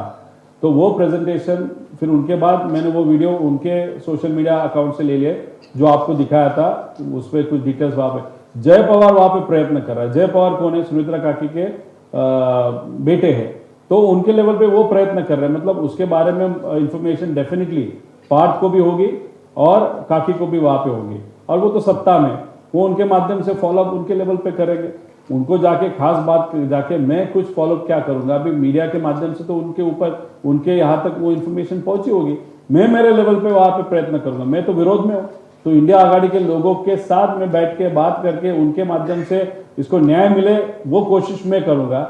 वो तो सत्ता में है, तो सत्ता का इस्तेमाल करके दादा को न्याय मिलने के लिए सत्ताधारियों के माध्यम से उन्होंने प्रयत्न करे। सबने प्रयत्न करने के बाद राजनीति बाहर रख के ही इस पे कुछ हो सकता है, ऐसे मुझे लगता है। रोहित जी, आप कह रहे हैं कि आपकी टीम को कॉल आया और वो धमकी भरे वे में उन्होंने बात की, तो कहीं ना कहीं आपको लगता है कि आपकी जान को भी खतरा हो सकता है? बड़ा नाम आप ले रहे हैं, तो कहीं आपको आशंका है इस बात की? देखो, शंका तो सबको है। मेरे कान पे भी ये आया कि आप थोड़ा सा केयरफुल रहिएगा, लेकिन मैं तो नहीं डरने वाला, मैं हटने नहीं वाला। फैमिली मेंबर्स को डेफिनेटली वहाँ पे दे आर वेरी केयरफुल। वो मुझे बता रहे हैं कि प्लीज़ बी केयरफुल, अभी बहुत हो गया, इतना आगे क्यों लेके जा रहे हो? जो सत्ता में उनको ही कुछ नहीं पड़ा तो आप क्यों लेके जा रहे हो? लेकिन बाद में वो भी बोल रहे हैं कि नहीं, दादा को न्याय मिलना चाहिए। फिर कार्यकर्ता का कहना है, पदाधिकारी का कहना है। बहुत जगह पे कलेक्टर को, एसपी को, सीपी को वहाँ पे पत्र दिया गया सिक्योरिटी के बारे में। ठीक है, वो सरकार का विषय है, लेकिन मैं तो लड़ते रहने वाला हूँ। जो भी करना है वो कर, मैं सिक्योरिटी मेरे लेवल पे जो मैं कर सकता हूँ वो तो मैं कर ही रहा हूँ। अभी हमारा लड़ा तो ऐसे चालू रहेगा जब तक अजित दादा को न्याय नहीं मिले। सवाल यह है कि जिस रिपोर्ट पर एजेंसी जो है वो निर्भर है, जैसे आपने कहा कि